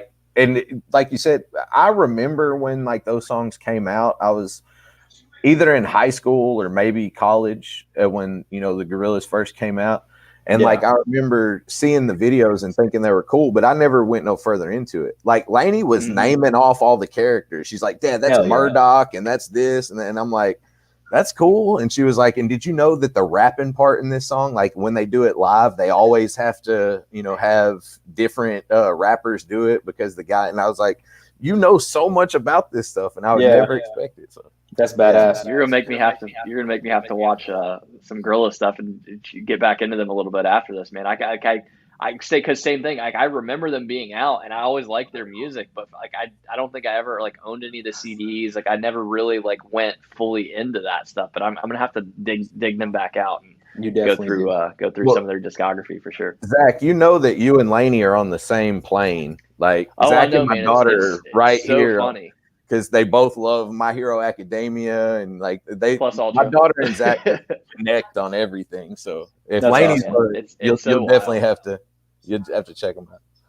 Definitely. All right, Zach, who's yours? Like I said, I'm going to dig into them. So this week, I found myself listening to. They're actually a local North Carolina band. They come from I think it's Greensboro. They're like a couple hours north of me. Not together anymore, but they were called Kill Whitney Dead. It was all one word, Kill Whitney Dead. And they literally started out like in high school as like a joke band. So that, like, anybody that remembers like the like kind of like hardcore scene and like kind of like that metal scene or whatever in like the mid to early 2000s, there's a lot of bands that were taking like sample like clips of lines from movies and then like using them in the middle of their songs, and it was like a really common thing. They did that for every single song that they ever released. And it literally started out as just like a joke. Like, they had another like serious band project that they were all working on, and they started doing this stuff just for a laugh. And it just got so popular. And so they ended up releasing like 6 or 7 albums of just this crazy stuff. The lead singer they had their own label, like just really like went really far with it. But it's like just a lot of just like really brutal, like crazy. Their lyrics are wild, but it's just some really good hardcore music. But yeah, so like just if you're ever just like in a fuck you mood or just like pissed off about anything, like check out Kill Whitney Dead, because their stuff is just great. I just added it to my liked video, so I'll watch it. Yeah, man, it's definitely do, because it's cool, because there'll be like you'll start trying to remember. Oh, I know where that line is from. Like, what movie was that? Like, there's one from The Girl Next Door where the guy's like, where the porn star lives next door or whatever. Yeah. He's like, "Fuck her for me, Matt, for me. If you don't do it, I'll kill myself," or something like that. And I'm like, what is that? What movie is that from? Like, why do I know that creepy, weird line? Like, who's saying this and why? and then the context that they used it in, like in the middle of this metal song, which is it's so freaking good, man. All their stuff is awesome. That's badass. What were you gonna say, Brad? Something about green Jello. I don't know what that is. Yeah. So Tom from Timeless Morphs, he made a comment and said, "Do y'all remember green Jello?" And if I'm not mistaken, it may be something else, but I think it's green jelly that he's talking about. And I'm pretty sure that they did a song back in the 90s that was the Three Little Pigs song. And like in the middle of the song, it talks about having Rambo on there. And Tom, if I'm messing this all up, man, let me know. But it's funny because a lot of people don't realize that band Green Jelly, because it was a one-hit wonder type thing, and that's it. It got big, but Maynard Keenan from Tool actually had a lot to do with that band. So, really? Yeah, and it's nothing like any of Maynard's projects. It's nothing like Tool. It's nothing like Green Jelly. Thank you, Mindy.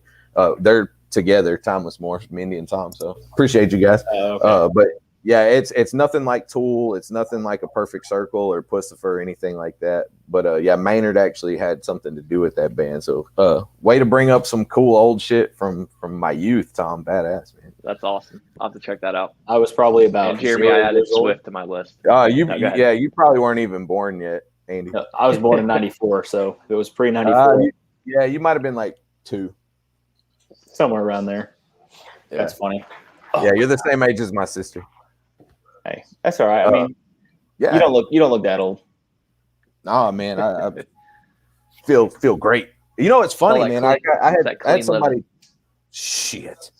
I had I'll toast to that. The past few years before that, but so segue into our next and new topic. You guys that are with us all the time, you know that we for a long time, Zach and I did Drink of the Week, but we both have kind of been abstaining from alcohol lately, and we decided that we're going to switch that, and tonight's going to be the introduction of our new segment, which is going to be Movie of the Week. So Andy, movie or show? I think you can do movie, show, whatever, and it can be old, new, anything. Mine's gonna be an old one, and I have to bring it up. But Andy, go ahead. You're the guest. What's your movie or show of the week? So I'm going with a movie, and it is my favorite movie ever made. I am not fucking with you when I say I've probably seen it 500 times, and I can recite it verbatim, every single word. And it's The Day After Tomorrow. It's like an end of the world movie where like a blizzard comes and I remember that movie. Dude, I don't know why. I mean, I love disaster movies in general, like end of the world type shit, 2012, San Andreas, all those types of movies. But something about The Day After Tomorrow, I could go in my living room, watch it right now, and sit there captivated by the whole entire movie as if I've never seen it before. Wasn't there like a love story in that? And not like in a weird way, but there was like a love story involved, right? I think like this dude and this girl or whatever. Yeah. They were like on the same. I remember when it came out, and I just remember enjoying it, but I've probably only ever seen it once. Oh yeah, they were like on this like nerd team, like mathletes or something. I say that with love. If you're on a math team, no, sure.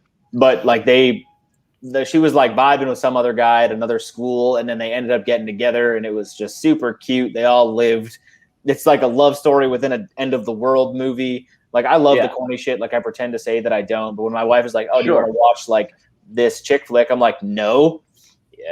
Yeah. And then it's on, and you're like trying to do something else, like you don't care. And then you're like, all right, I'm into it. Okay. Oh yeah, oh god, what's that movie? A Day in Our Universe or Universe? Hold on, babe. What's that like super girly movie that we watched? Across the Universe. Yep, there you go. It's got the kid from the 21 movie in it. Yeah. Never mind, I got the answer. But no, so they're talking about Across the Universe. But what's the other one that we just watched? The Universes Collide or some shit. After We Collide. Major take flick. After We Collide. Great movie though. Great movie. Like every time. What? Oh no, I guess you have to watch After first. I never watched After, but I watched After We Collide, and it still made sense. So you don't technically have to watch it, but you'd probably have more into like the storyline if you did. Okay. But they're both really, really good. Man, I have that issue too. And it's funny because like Katie will make fun of me sometimes because like we'll watch like a chick flick type thing that she picks out, and I'm like, no, let's watch a horror movie, and she's like, no, well, I want to watch this, and I'm like, we never fucking get to watch horror, and then like she'll put this movie on, and like halfway through it, I'm just all stuck in it and ready to see what's going on, and she's like, see, look at you, so. Yeah, I do it too, bro. Don't feel bad. Like, even badasses have a soft side. Oh yeah, dude. I'm like, let's watch an action movie. Let's watch Act of Valor, something like that. I want to see fucking people get blown up. And she's like, blown up, and let's watch the love story. And I'm like, fine, fuck it. And then I find myself halfway through the movie. I'm like, I'm a thug. Why are we watching The Notebook again? Come on. Right. No, it's cool though. Like, I know what this does to me. I like watching those movies though. It reminds you're not like a big bad bitch like you think you are. Like, you're still a little softy. I mean, there's a line for me. Like, I can't deal with just like if it's the storyline's just bad, I can't deal with it. But no, I don't have with like the some mushy stuff or whatever. It's all good. Yeah, no, I mean, I agree. This isn't my movie of the week, but yes, I went on a tear for a while, and I watched every fucking Nicholas Sparks movie that they ever made. Man. I did that shit. Nicholas Sparks, does he write or did he make The Notebook and Nights in Rodanthe and Oh, okay. What's the dude that wrote Misery? Was that Nicholas Sparks? Stephen King wrote Misery, didn't he? Yeah, that's Stephen King. Oh, did he? Okay, whatever. I was thinking that was Nicholas Sparks. That's another phenomenal movie. Definitely not movie of the week, but great fucking movie. And Misery is really good. Great book too. Like Kathy Bates when she hobbles that dude. Oh yeah, when she hobbles him. I wasn't going to bring it up, but you brought it up. That scene lives in my mind rent free. Mm-hmm. Every time I think about like a fucked up scene in a movie, like that shit beats out off for me. Yes. Pure Constrictors. The Notebook is one of the greatest movies of all time. Can't change my mind. Come on, Tom. We're gonna need you to get it together. Yeah, man. Tom, you gotta man. It's freaking good, dude. Bro. It's good. It is good, dude. Honestly, The Notebook and Big Fish. If you've never seen Big Fish, Big Fish is so good. It's so freaking good. Another great. I saw that in theaters when it came out. Actually. Oh God, I don't remember if I did. Zach, I think I might have even gonna work out perfect. I'm gonna lose some points here probably, but I'm pretty sure I saw The Notebook in theaters when it came out too. I don't know. Right. I had a girlfriend at the time, if that makes it any better. Yeah, that's all you need to justify is my girlfriend. Secretly you were sitting there alone with popcorn, like right. Hey, we don't need. You guys don't need to know if that was the case or not. It's fine. Yeah, I mean that's fair. I read the book, man. Hey, if I didn't have a girlfriend when I walked in, I had a girlfriend when I left. Okay? Oh yeah, and it was yourself. Maybe. All right, Brad. I'm curious to hear your guys'. What's y'all's movie shows? Okay, well, since it's the first time we're gonna do this segment, I'm gonna give this week my favorite movie of all time, and my favorite movie of all time is A Clockwork Orange. Okay. I'm a huge Stanley Kubrick fan. Like I love everything Stanley Kubrick's ever done, from The Shining to 2001: A Space Odyssey, Eyes Wide Shut, Barry Lyndon, all that shit. But A Clockwork Orange, man, I remember when I first saw it, the first time that I ever came across it, I was just like, what the fuck is this? Like, this is the craziest thing. Yes. And the thing about it was, I saw it after I had seen the Rob Zombie music video where they're riding in the Durango 95, and it's that scene, and it's mirroring A Clockwork Orange. And so like I was like, holy shit, this is where he got this inspiration from. And then I went so far as to like I got the book, the Anthony Burgess book, and like, it was just talking about how it's basically this dystopian society to where the government is trying to change people on a personal level and like, man, it just really spoke to me, and like it caught me. And I bet I've seen that movie a million times, and like it's not an easy movie to watch, that's not a movie that you feel good after you watch it. It's not but there's just something about it that speaks to me, man, and like it just captivates me every time.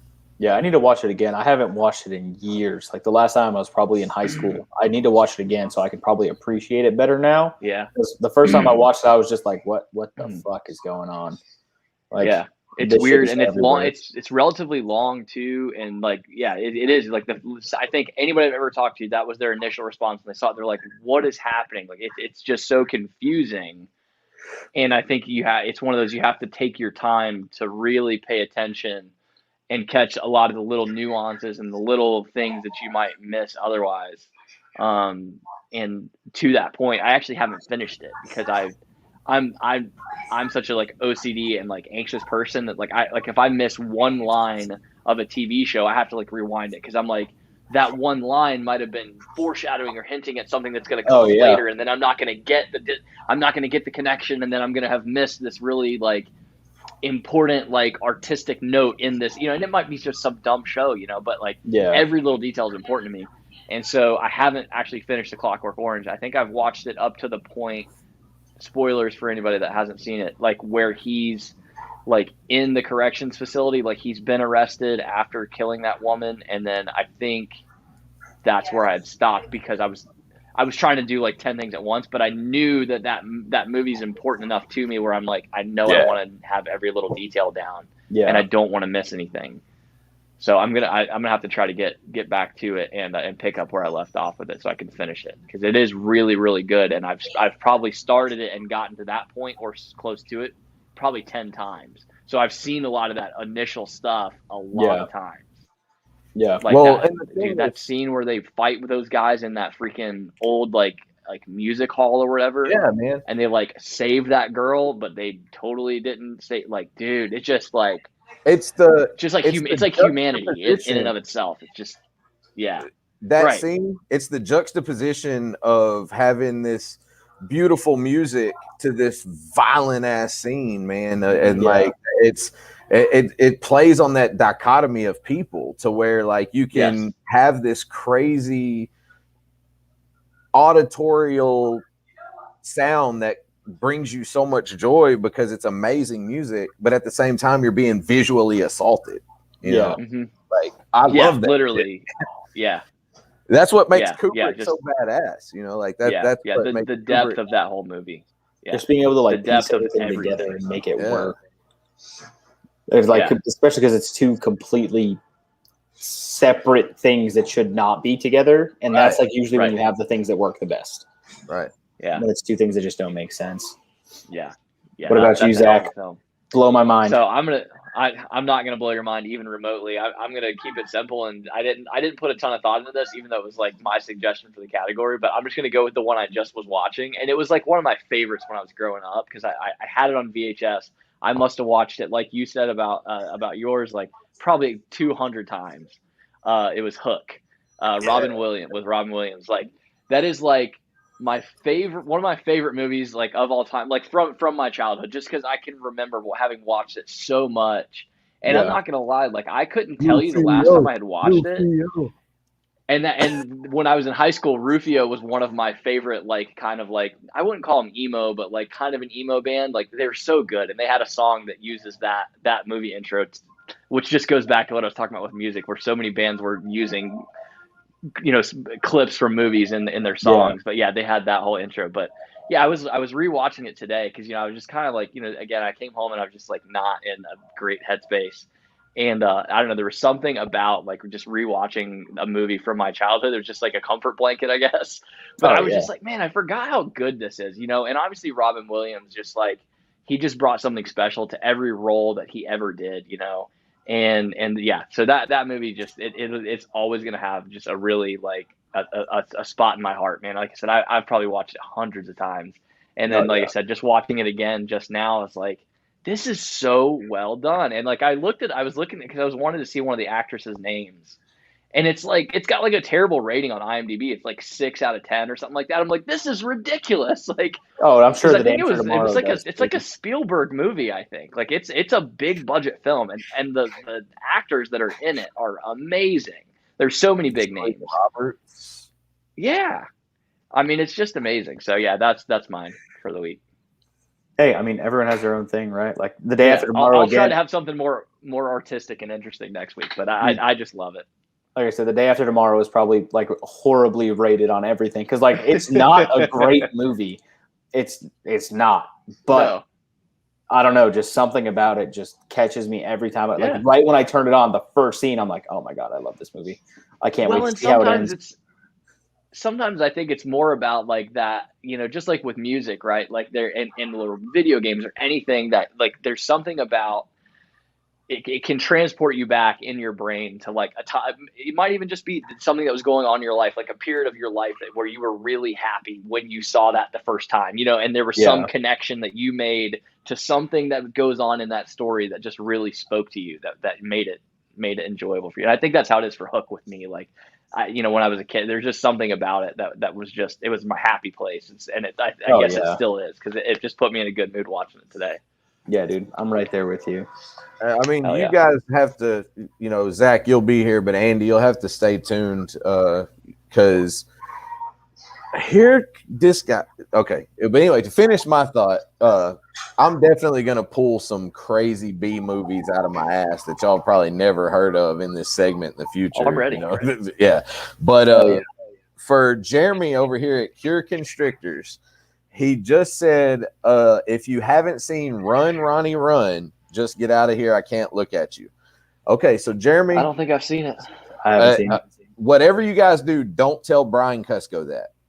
Because Run, Ronnie, Run is Brian Cusco's favorite movie of all time. When we were in everywhere that I've ever been with Cusco, he always tells me that we have to watch Run, Ronnie, Run together. I've never seen it. I've never finished it. The other night when we were in New Hampshire at Nerd, I promised him that I would start watching it. I made it about 15 minutes in. It was funny, and I was like, man, I have to go to bed. I'm tired. I'm falling asleep. And he was like, I fucking hate you. But I'll tell you, I'm looking at the cast. The cast looks awesome because it's got like David Cross, who is one of those guys. Like I've seen him in a ton of stuff, and he's hilarious. But if you had asked me what his name was prior to looking at it on here, I wouldn't have known. Yeah. But it's also got like the dude from Better Call Saul, and Jack Black is in it. Like, oh, David Koechner, the dude from that plays the manager in Waiting. Yeah. Oh my god, dude, Waiting is another legendary movie. Oh, it's so fucking good. It's so good because it's so accurate. I'm gonna send Cusco a text message right now and tell him that you brought that up, and he's gonna think you're the coolest person on the planet. That's awesome. Well, I'll try to watch it. I gotta it's weird. I have to be in the right headspace for a comedy for some reason. Because sometimes like I'm just like, I understand this is supposed to be funny, but I feel dumber for watching this right now. Like I don't know, I got to be in the right mood for it, and it probably helps to like watch it with friends or something too. Because sometimes like I just can't force myself to sit down and watch a comedy. I don't know why I'm that way. Yeah, no, I'm right there with you. I would 10,000% rather watch an action or horror movie than sit down and watch a comedy, because if I'm not in the right mood, I'm just gonna be like, I'm gonna think this movie's stupid. Like I know it's funny, exactly, but I'm gonna think it's dumb.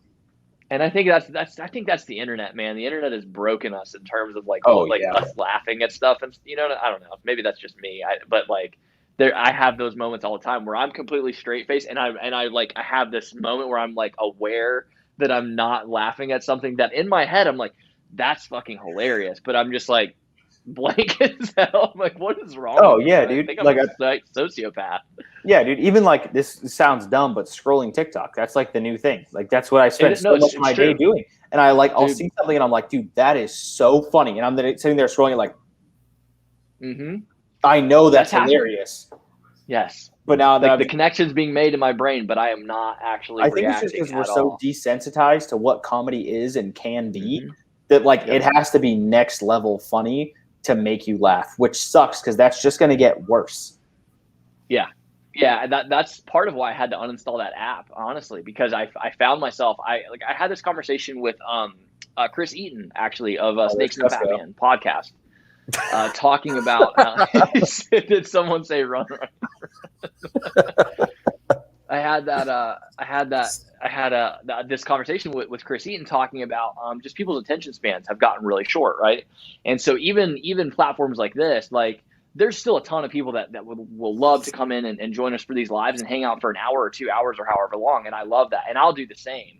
Yeah. But like to go back and rewatch stuff a lot of times, or like podcasts and things, it's like, it's interesting because I will find myself, or I have sat and scrolled through TikTok for 3 fucking hours before, like during COVID when I wasn't working. And I would look up and I'm like, I have been sitting in the same place for 3 hours scrolling through 15-second video clips. Oh yeah, Like, dude. what is happening? But then I realize there's a million other people that are doing the same thing, and there's just something to be said about like, okay, I'm willing to sit and do that. But, and like, I'm unconscious even of the time that's passing. But if I was to pull up a podcast that I really wanted to listen to, right, and I see that it's 3 hours long, there's something in my brain that says, I'm not starting that right now because it's too much of a commitment of time. Yeah. And like, I don't want to get in like halfway into it and then stop. Or you know what I mean? It's really, really weird. And so there's like Gary Vaynerchuk. I don't know if you guys listen to any of his stuff. Yep. Love Gary V. He started doing his podcast in short form where he does like 6 to 10 minute clips as a podcast, where that like one episode is like 7 minutes long, because he's like, people's attention span, first of all, is really short. So if they're aware that they can click play and it's only 7 minutes long, well, they can finish that in one sitting. So he's like, the likelihood of your click through rate now going up, because they'll watch 10 episodes in one sitting instead of just one, is a lot higher. And so it speaks to the way that human psychology is changing, and how what used to be called ADD is now just like the way humans are. Like, it's just how we're wired now. It's really interesting. And I'm not being negative. It's just a really interesting observation, because I've always been that way anyways. Yeah. And like I said, I think it's just going to get worse as we progress more into a more screen-based society, I guess. Absolutely. Yeah, no, I totally agree. But I don't know what you can do about it. It's just going to one of those interesting things. I think you just pivot. I think things just change. Entertainment changes, and I don't think there's anything bad about that, because I think that long form stuff is still going to be appreciated. I think it's just going to be different, because it's just like even on TikTok. It's funny because kids don't realize it, but like I know it, because I'm like there's stand up comedians. They'll cut up one special they did into one joke sections and post it to TikTok, and it'll be less than a minute, and it still works, so in other words, it all still works. The issue is that the part about that sucks, and this is twofold, is that it's like, what they don't know is that joke that they just watched, that one joke, if they watch the whole bit together, they tie that all back in, and like 2 jokes later, and it's way funnier now, because it's because of the delivery and the artistic ability of the presentation, and the way that they can, that things can get put through. Now, the flip side of that is, for some people, they're going to say, oh, I really loved that joke, that was super funny, now I want to go watch the whole thing. So it's twofold. Yeah, no, I agree. So to hit our last segment every week, we do Reptile of the Week, and we let Mr. Andy Gabbs choose the Reptile of the Week this week. So Andy, drop some knowledge. What we got? So there's the reptile, then there's the reason that I chose the reptile. So I'm going to go to the reason that I chose the reptile first, and leave this as a bit of a cliffhanger. So when I was a kid, we used to watch Survivor like it was going out of style, right? You used to be obsessed with Survivor. And I've recently started watching it again with my wife, and we've watched the newer seasons. And now every season is filmed in Fiji, whereas it used to be like they would go like China, Australia, whatever, I don't know, Japan, whatever. They just go all around the world. Now every episode is filmed in Fiji.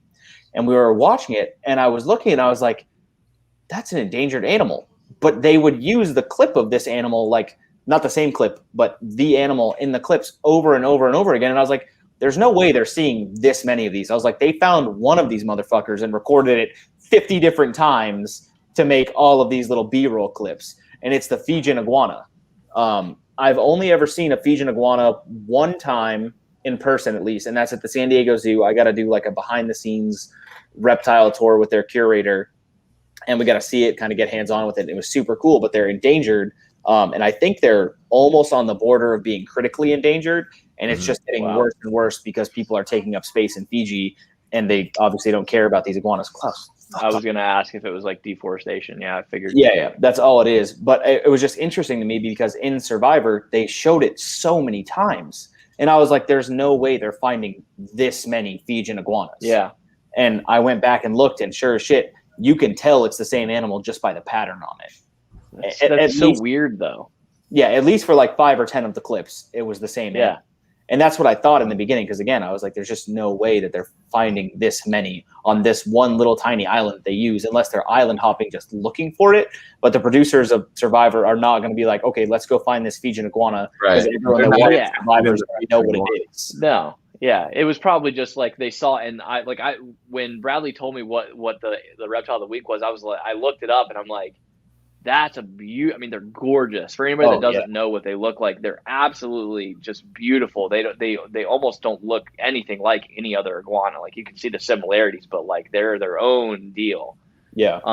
And so it was probably just something like that, where they were filming the show and they're like, oh, look at that. That's really pretty. Yeah. Get 50 angles of it and we'll just keep using it because it's wildlife. So why not? Yeah. And it's cool because Fijian iguanas also stay really, really small compared to other iguanas. Please don't quote me on this, but I want to say they only get to around a foot max size, maybe even a little bit smaller than that. So they're way, way smaller than any other iguana species. Again, that's all the ones that I see, like even like what looks like adults, they don't look like they're huge. So I could see that being the case. I want to say it's around there, like I said. And Fiji's not a massive place either, so I mean, it kind of exactly. Not that those two things always go hand in hand, but But I mean, sometimes they do. Like I mean, often, a decent amount of times. Like even dwarf retics and stuff on mainland Indonesia. They're all in the little tiny ass islands, and they stay smaller because over time they can't grow to that 18-foot mark because there's nothing to eat. Scarcity of food. Yeah, exactly. But I don't know. I just thought it was cool. A lot of people think about. Yeah. When you mentioned the Fijian iguanas, I went and kind of looked at them a little bit to refresh myself on exactly what it was. And from what I was reading, like the average size is about 8 inches. Like 8 inches. They're pretty small.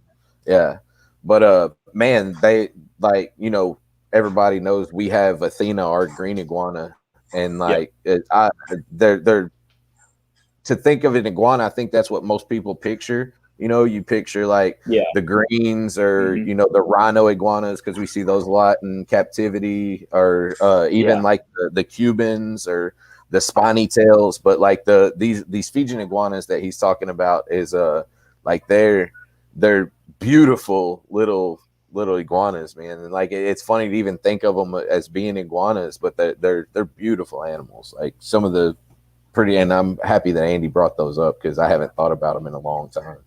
Yeah, and I think it's cool because.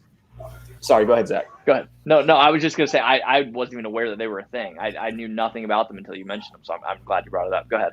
I just think it's cool that like everyone thinks iguana and they think like 4 or 5 foot dinosaur that's crawling around in Florida, right? But no one ever thinks like, okay, maybe there's this 8-inch version. Like, to put 8 inches in perspective, that's not much longer than my cell phone. This phone's like that long. Yeah, exactly. Yeah. Like that's the size of your hand, and that's a critically endangered iguana. So you can imagine if the green iguana was the Fijian iguana in size comparison, they'd probably be extinct because of the deforestation. There'd be nowhere for them to live. So we're lucky in the fact that they're only 8 inches long because they can survive in a much smaller area. Yeah, and that's where you get into like the whole conservation side of me. I love all that shit too, but it's just very cool that 1, they're still around, and that 2, they're so small, because there's not another species of iguana that I can think of off the top of my head that gets smaller than 2 feet, let alone 8 inches. I can't think of any either. Yeah, no, I can't. And that's like a weird thing too, like the whole fact that they get so much smaller, but they share the same blood as green iguanas that get 6-7 feet. It's fucking genetics are crazy, dude. Yeah, I love it. I get a kick out of stuff like that. Same thing with monitors. That they're there's just such a disparity in size. Just between like one to the next to the next. Oh yeah, dude. Asian water monitors compared to Argus, compared to the little tiny ones. Drawing a blank on their name. The Ackies. Ackies. Thank you. Ackie. Going. But I mean, in the same concept, you've got an Ackie up to a Komodo dragon. And like all the variants in between. Yeah, it's crazy. Yeah, exactly. And that's like. But dude, we can go down such a rabbit hole with this shit. But like cobras, like spitting cobras need to adapt to be able to spit venom, and they're the same exact animals technically that are in South America that don't spit venom because they don't need to. Like shit like that, and evolution blows my mind, dude. Like the fact that these were once the same animal, but spitting cobras needed to adapt to spit venom while king cobras needed to adapt to get bigger. Like, yeah, shit like that just absolutely blows my mind. And that's one of the reasons I want to become a veterinarian, not only so I can help all these animals, but so I can know more about them. Like I consider myself to have a pretty good knowledge on most things reptile, but like I couldn't even begin to tell you what the king cobra scientific name was if I wanted to. Like I know a lot of scientific names, but there we go. Opiophage, something. Yeah, I mean this is a 3-year-old reticulated python. Yeah, dude. And he's tiny, you know. Yeah, that's a dwarf, right? It's not just a small. It's a pure super dwarf. Yeah. Okay. Yeah. Yeah, dude. See, I wish I could take out the Amazon tree boa right now and show it off to everyone. You have no idea. Meanwhile, I have 2 big ass dogs that are just dumb and lazy. That's a beautiful snake. You guys almost missed me nearly getting bit by this guy. He tried to bite me when I opened his cage. Is your Amazon like most Amazons light you up when you go to mess with it? 50% of the time. So he doesn't like to come out of the cage. If you can get him out of the cage without him striking or him biting you, you're good. He won't bite you the whole time he's out. But it's like a weird thing. If he bites you while you're getting him out, it's just game on, and he will nonstop bite you, whether you're getting him out or once you have him out. He will just bite nonstop. But if you can get him out without getting him pissed off, then he's good when he's out. So it's like a 50-50 type of thing. It's weird. But he's a snake. He's beautiful. I see if I can pull up a picture. I think I have a picture of him on my Instagram.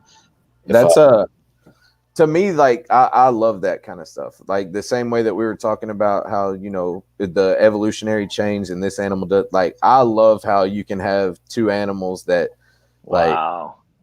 Oh yeah, he's beautiful. That's crazy. And you said Riley produced that one? Yep, that's Riley's Reptiles. Yeah.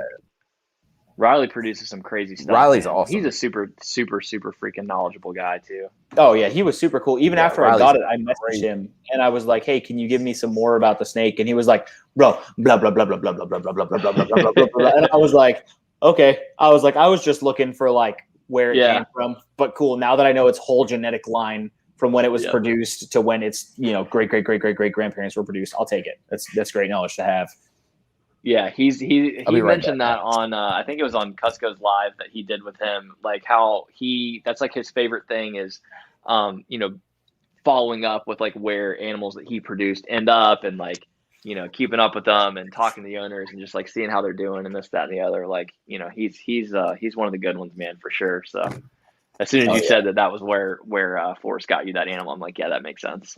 Oh yeah, and that's what, dude. Me and Forrest have been talking about that for like. Yeah, probably 6 months. And Forrest was like, I just can't find one. He was like, I can't find one that's good enough. The right one, right? Yeah. And I was like, bro, like honestly, if it's just a little yellow, like that's all I want. Like just a little yellow. Really? Yeah. And Forrest was like, no. Not that big a deal. He was like, nope. I don't like any of these ones. I found some, but I don't like them. And then he hit me up and he was like, hey, get ready to get a package on Wednesday. And I was like, what do you mean a package? And he was like, yes, get ready. You got to sign for it. And I was like, oh man. Dude, I opened it and it lit me up when I opened it. I had teeth stuck in my hand. I still have pictures of teeth sticking out of my fingers. And I opened it. I was like, oh my God, this snake is fucking awesome. Yeah. So the breeding project is still there. It's still going to happen sometime in the future. I just need to find a red female or a red tiger is what I would ideally like. But spending $1,000 on an Amazon tree boa is just, yeah, not in the cards right now. Yeah. Yeah. Not at this exact moment. Just to jump back to Riley for just a second, Riley's somebody I would really like to have on this show. The same way that, like with you, Andy, you kind of bridge that gap between like a reptile lover, reptile enthusiast with like a social media influencer, and you have thoughts on both sides and from different aspects. Riley's one of those people that, he has that actual zoo knowledge compared to like the home private sector keeper. And like, I would like to be able to have Riley on to talk about that. Y'all just need to make sure you keep this shit up so you can get all these people, dude. I want you guys to have fucking Riley, Cusco, Brian Barczyk, Jay Brewer, Thompson. I want you to have all of these huge creators on. And I definitely think you guys have the platform to be able to do it, because this wasn't a podcast where I sat here and I was like, okay, when are we going to be over? Like, when is this done? like it's been engaging and fun to talk the whole entire time. I wasn't like trying to hang out. I might be yawning, but that's just because I'm tired. It's, I don't know what time it is. Almost 10 o'clock right now. I have a 2-year-old.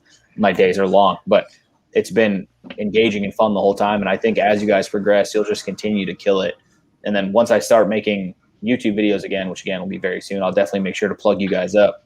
I want to try to get you guys up to that 1,000 mark at least.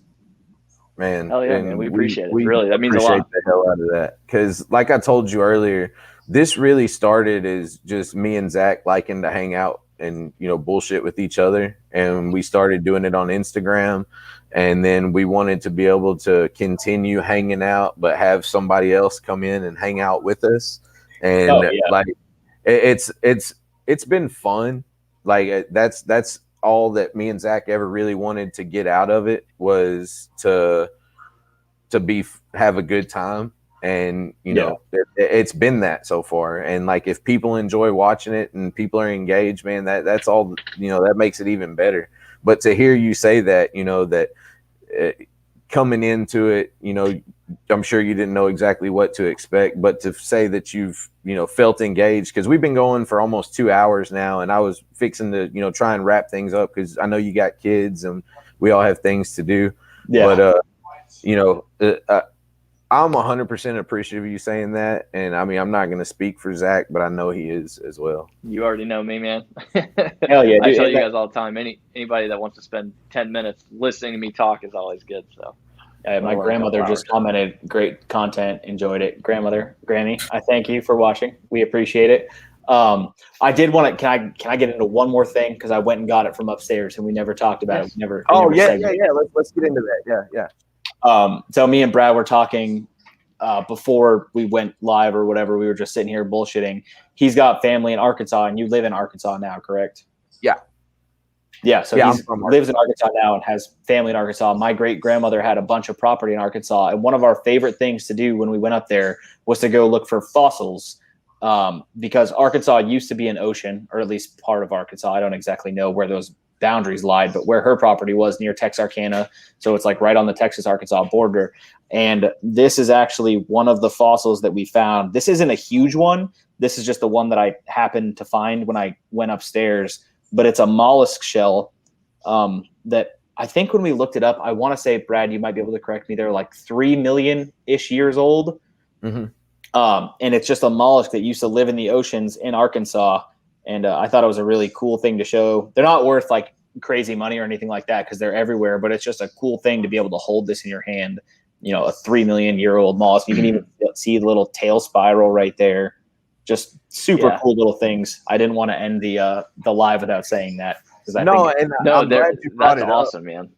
Because we had, like you said, you and I had talked about it. And when I was telling Andy that when I was a kid, me and my cousin had went, like, my parents' house, right behind my parents' house. It's like a probably 700-800 yard pine thicket that opens up into a river. And like, we lived back there when we were kids. We would always be catching animals and making forts and stuff back there. And me and my cousin were digging to make a fort. And I came across one of those mollusks like that was about this big. And my cousin was like, "What is that?" And I was like, "Man, that's a fossil." And he was like, "No, it's not." And he was like, that's a clam shell. I was like, "No, dude, that's a mollusk fossil from, you know, back when this area was under the ocean." He was like, "This area is never under." And like, my cousin just sat and argued with me. So I was like, I got to tell my dad. So I picked it up and I took it inside. And my dad was, you know, trying to explain to my cousin that, you know, it's a fossil that in Arkansas, that we had the ocean here, you know, it was millions and millions of years ago. And he was like, "The ocean's in Texas." So like, it was just a fun story. And like Andy, you know, saying that he has family up here, and they like it. I talk about it all the time, maybe not so much on here, but I tell people all the time, Arkansas is beautiful. Like, it is a beautiful place. There may not be the greatest economy, may not be the greatest education, but as far as if you just want to come visit somewhere and see just a beautiful range of nature, like my house, I can go 10 minutes north and I'm in the small rolling hills mountains, or I can go 10 minutes south and I'm in the river bottoms, and you get both of that.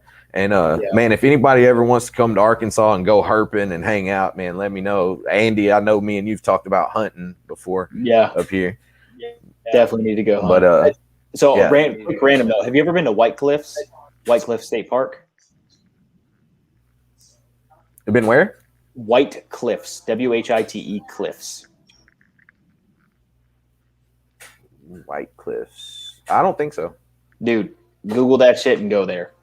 It is like hard to explain how cool it is there, but it's like I don't know if it's limestone or some shit. I don't know, some white rock. I'm assuming limestone, but it's like a river that runs through these beautiful white cliffs, hence the name White Cliffs. But we've seen gators there. There's all kinds of stuff. It's just a beautiful little park. It's near Texarkana. It's probably like an hour outside of Texarkana. But it's my great grandmother's house was like 20 minutes from it. So we used to go there all the time. When I was a kid, we'd go, throw marshmallows at gators. Oh shit, dude, that's on Lake Millwood. Yeah, I know where you're talking about. Yeah, it's Lake Millwood. Oh yeah, that place is. Yeah, that's probably an hour and 15 minutes from my house. I definitely suggest you go check it out. It's absolutely beautiful. Yeah, definitely. That's awesome. Wait, before we wrap this up, there's one more thing I wanted you to talk about because it was one of my favorite videos that you did. The drive-through park down there, the drive-through animal park in Louisiana. You're talking about not Barn Hill Preserve. Oh my God, we were supposed to go there for my daughter's birthday, and they were closed for the whole month of January. Jesus Christ. I'm sorry. Give me 2 seconds. I don't remember what it's called. Wild Animal Park. Yeah, that video was awesome. Like you guys were feeding giraffes. Global Wildlife Center. Good Lord. Yeah. Yeah, dude. So I actually found them just by Googling because when I was still doing the YouTube thing when I first got here, I was trying to go to as many animal places, and I hit them up and I was like, hey, I have a small YouTube channel, like 5,000 subs, but I want to come film a video. Like, is that okay?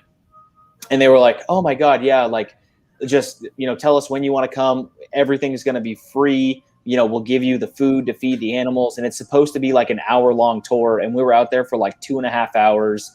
We got to hang out with baby giraffes, huge giraffes. They have this giant cow named Wilson, who's super cool. It's like the biggest, like, I'm not fucking with you, stands like 9 feet tall. It's the biggest cow I've ever seen in my life. Jeez. They have oxen, they have gazelles, no predators because it's like 8,000 acres and it's all free roam, just with a fence around the 8,000 acres. So obviously they can't have lions and shit because that would not be good for family business. Might get out of hand.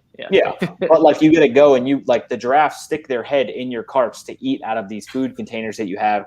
You can pet the giraffes, touch them, interact with them. And they have 3 tour options. One is like a big, huge, long cart. That's only like $20 a person, I think. It's not quite as personal because there's a whole bunch of people in there. So, the odds that the animal is going to come to you is a little lower. But they have another one that's like an old military Panzer, like Jeep-ish looking thing. And you go out with that. That's a private tour. So it's just your group. And then they have a new one that's like a Polaris RZR type of thing. So you not only get to go out and see all the animals, you get to take a badass ride on a Polaris RZR through like mud and water and stuff. So I've done all 3 and they're all super cool, dude. The people at Barn Hill are awesome. Like just being able to like feed a baby giraffe out of your hand is not something a lot of people get to do. No. And the fact that like you can do it and it's not like they rush you, even on like the regular public tours. Like if the giraffes are all about it and they're coming up to people, they'll stay there for, an extra 30 minutes just to let everyone hang out and see them. That place is so rad. That's place amazing. And then Barn Hill Preserve too is another one that I did a video at. They have like lynx, they have sloths, they've got, sulcatas, they've got all kinds of stuff. And at the end of every one of their tours, you got to go and you got to like, hold a baby sloth, which is again something that not a lot of people can do. And these places aren't like places in LA where you're paying $500 to go tour these places. They're like $40-50 bucks. So it's accessible to anyone. You obviously have to like book your time slots and stuff, but it's just so cool being able to go and interact with these animals, especially here because I don't have again like the connections that I had in San Diego. But being able to go and get up close with these animals and film it, because some places are weird with filming. They're like, no, we don't want you to film, and all these places were because they never know what's going to happen with the footage, and if somebody's going to try to paint a negative light on what they're doing or just what have you. Yeah, exactly. But both of those places, dude, Global Wildlife Center, Barn Hill Preserve. If you're in the southeast Louisiana / central-ish Louisiana, it's like 2 hours from New Orleans to both of them. Definitely recommend. They are super rad. Even for you, Brad, in Arkansas, if you ever want to go, let me know and I'll hit them up and just tell them that I want to film a video and we'll get the hook up. Yeah, man. Sounds great. I actually gotta come down to Baton Rouge. I gotta come down to Baton Rouge soon to film with Cure Constrictors, Jeremy. We've been planning that, so I'll hit you up when we come down there. We'll definitely make something happen. Yeah. Oh, bro, is he in here right now? Yeah, Jeremy's always he should be. Dude, if you're in here, hit me up on Instagram or whatever. Send me a message. I would love to come and film a video with you. Jeremy got some crazy stuff. Crazy stuff. Like Jeremy breeds Pataeus and old world colubrids, and yeah, Jeremy's got some awesome shit. Oh, you're in Denham Springs, dude. I volunteer with the United Cajun Navy quite often. Me and their president Todd Terrell are good friends. Sorry, I'm looking back and forth watching him talk. No, you're good. You're good. So I'm over there all the time. So just shoot me a DM on Instagram, or I'll shoot you a DM after this, and we'll set something up to come film a video. And maybe that'll be my first video back into YouTuber status since my little siesta. Yeah, we had Jeremy on here, and yeah, Jeremy's like I had not same thing as like with you. Like I think that's my favorite thing when I let Bradley like pick our guests or whatever, because I normally it's not anybody I know, and I just get to jump in and just see what happens. Yeah, but yeah, Jeremy's a freaking great dude, man. Like he and I hit it off right away. He's a good guy, and he's got a freaking amazing collection of some pretty wild animals. He's definitely got some stuff that will bite you. So I think that would work out well for both of you. Even better, man. Let's do it. I'll plug you up. Happen. For sure. Okay, so I wanted to answer a couple questions from the chat before we got out of here. Aurora asked if there's a quartz mine in Arkansas. Yes, in Jesseville, Arkansas, which is about 30 minutes out of Hot Springs. There's a quartz crystal place where you can go and just dig for quartz and keep anything that you find. And then there was a question about the diamond mine. And in Murfreesboro, Arkansas, which is literally 15 minutes from where I live on Highway 301, is the diamond mine. I grew up on the highway the diamond mine's on, and that's what this tattoo is the same highway that the diamond mine's on. And you go out there a bunch of times, and they plow up the field, and every day they'll run a plow through it, and you can go out and they'll let you sift for diamonds. Anything that you find is yours to keep, or you can sell it right back to them right then, the rough cut diamonds. And there's an old man that used to hang out with he came to all of our basketball games and stuff when we were kids, and he owned a logging business. And when he retired, every single day for the last 15 years, that's what he does, is he goes to the diamond mine and just sits out there and digs for diamonds. And he probably finds 2 or 3 a month. It's not unrare to find them out there. That's cool. Yeah, and like I said, anything you find, honestly, the biggest diamond, the third largest diamond in history was found in Murfreesboro, Arkansas. I can't remember. It's like 17 carats or some shit like that. Dude, y'all want to see Adorable real quick before we get off? We definitely do. Oh my gosh, he's cross-eyed. No camera. Get in. His name is Mao, because my daughter just sees him and goes, Mao, Mao. I love it. Super cute. That's hilarious. My sister's cat, I couldn't tell you what her name is. I just call her Momo for a similar reason. I don't know why. That's just so that's pretty funny. Yeah, dude, he's super cute. Someone dropped him in a box at Petco, so he now resides here. That's the best way to get cats. I feel like everybody has that story, but yeah. Oh yeah. Andy, man, appreciate it. It's been fucking awesome having you. We had a blast. I definitely want to have you on again, because there's a lot of stuff that we talked about we were going to get into, and even 2 hours and we haven't gotten into. And that's just how it is, man. Like we say it every week that, you know, these hour and a half, 2 hours just go by way faster than you think they are once you get to talking and hanging out. Oh yeah. But, I look forward to seeing more content coming out from you whenever, you know, you get everything bounced and ready, and definitely gonna have to come down and we'll go check out the wildlife parks together. I'm happy that you and Jeremy are gonna meet each other because y'all are both awesome people, and I think y'all have fun together. Before we go, Zach, man, I'm sorry about today. I know that it was all good, man. I know it sucked, but part of the hobby. Love you, brother. Part of life. I love you guys, man. Seriously. Yeah, Andy, seriously, thanks for doing this, man.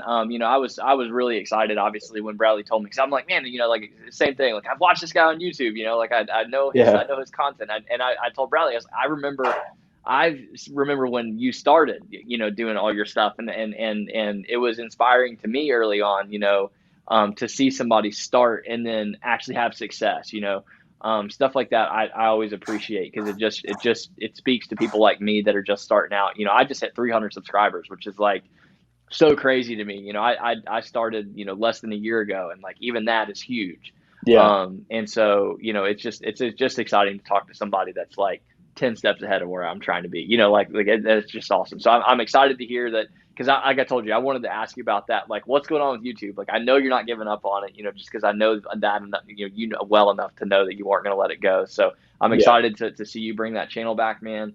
You know, Jeremy would definitely be a great place to start. But I would love to just see you kind of just do a reintroduction, just let people know what's going on, and then what's, you know, a little bit about your story. So hell yeah, I'll be looking for it, man. And when you guys do that thing, whatever you guys end up doing together, you know, let me know, because I got weekends off now, so I can travel a little bit. So if we can put something together, let's make it happen. Hell yeah, dude. And again, same to you guys. I know you guys just started. I think you've been up for like a month now. You're gonna hit times where, you know, your views are gonna absolutely tank, and you're not gonna know why. And that's just the YouTube algorithm, bro. Just keep going. There was like from 1,000 to 2,000 subscribers took me like 5 times as long from 0 to 1,000. So just don't give up. Keep going. Keep booking guests. And even like we've been on for 2 hours, 6 minutes, 23 seconds. If you can have people engaged like this and not sit here and be like, I know what you're saying. It's a good time. Like the engaging and the captivity that my ring light almost fell. The captiveness of this makes people want to keep watching. The fact that we were able to keep the conversation going. Zach, I don't even know if we've ever met in person. If we have, I'm sorry. No, we haven't. Okay. No, you're good, man. It's all good. So we've never even met in person, and I can sit here and talk to you like we've hung out, you know, 500 different times over beers. And that's what makes a podcast great. Like, that's why podcasts succeed, is because people can sit here and watch, and it's not fucking boring just watching 3 people interview each other. It's a conversation that ebbs and flows. And I especially like how you guys did it. I wasn't even going to say anything. I was going to message Bradley after. But how we went from, you know, introduction to reptiles to, you know, Brian to my YouTube thing to movies to music to nothing about reptiles back into reptiles, that ebb and flow is perfect. That's what makes a podcast great, and that's what makes people want to keep watching. So y'all are killing it. I swear to God, I will shout you out in the first video that I make. There's a 50% chance that I'm going to forget, and if I forget, I will do it in the second video that I make. Just message me and yell at me. But I promise I will plug you guys, and I would 100% love to come back. This was a blast. I have 0 regrets. Thanks, bro. Thanks, Andy. Appreciate you, brother. No problem, man. Bradley, you going to wrap it up with our closing statement as always? We've been what? We have been super grateful for everybody that shows love and feels like they are connected by creatures. Bye, guys. Later, guys. Peace. Thanks again.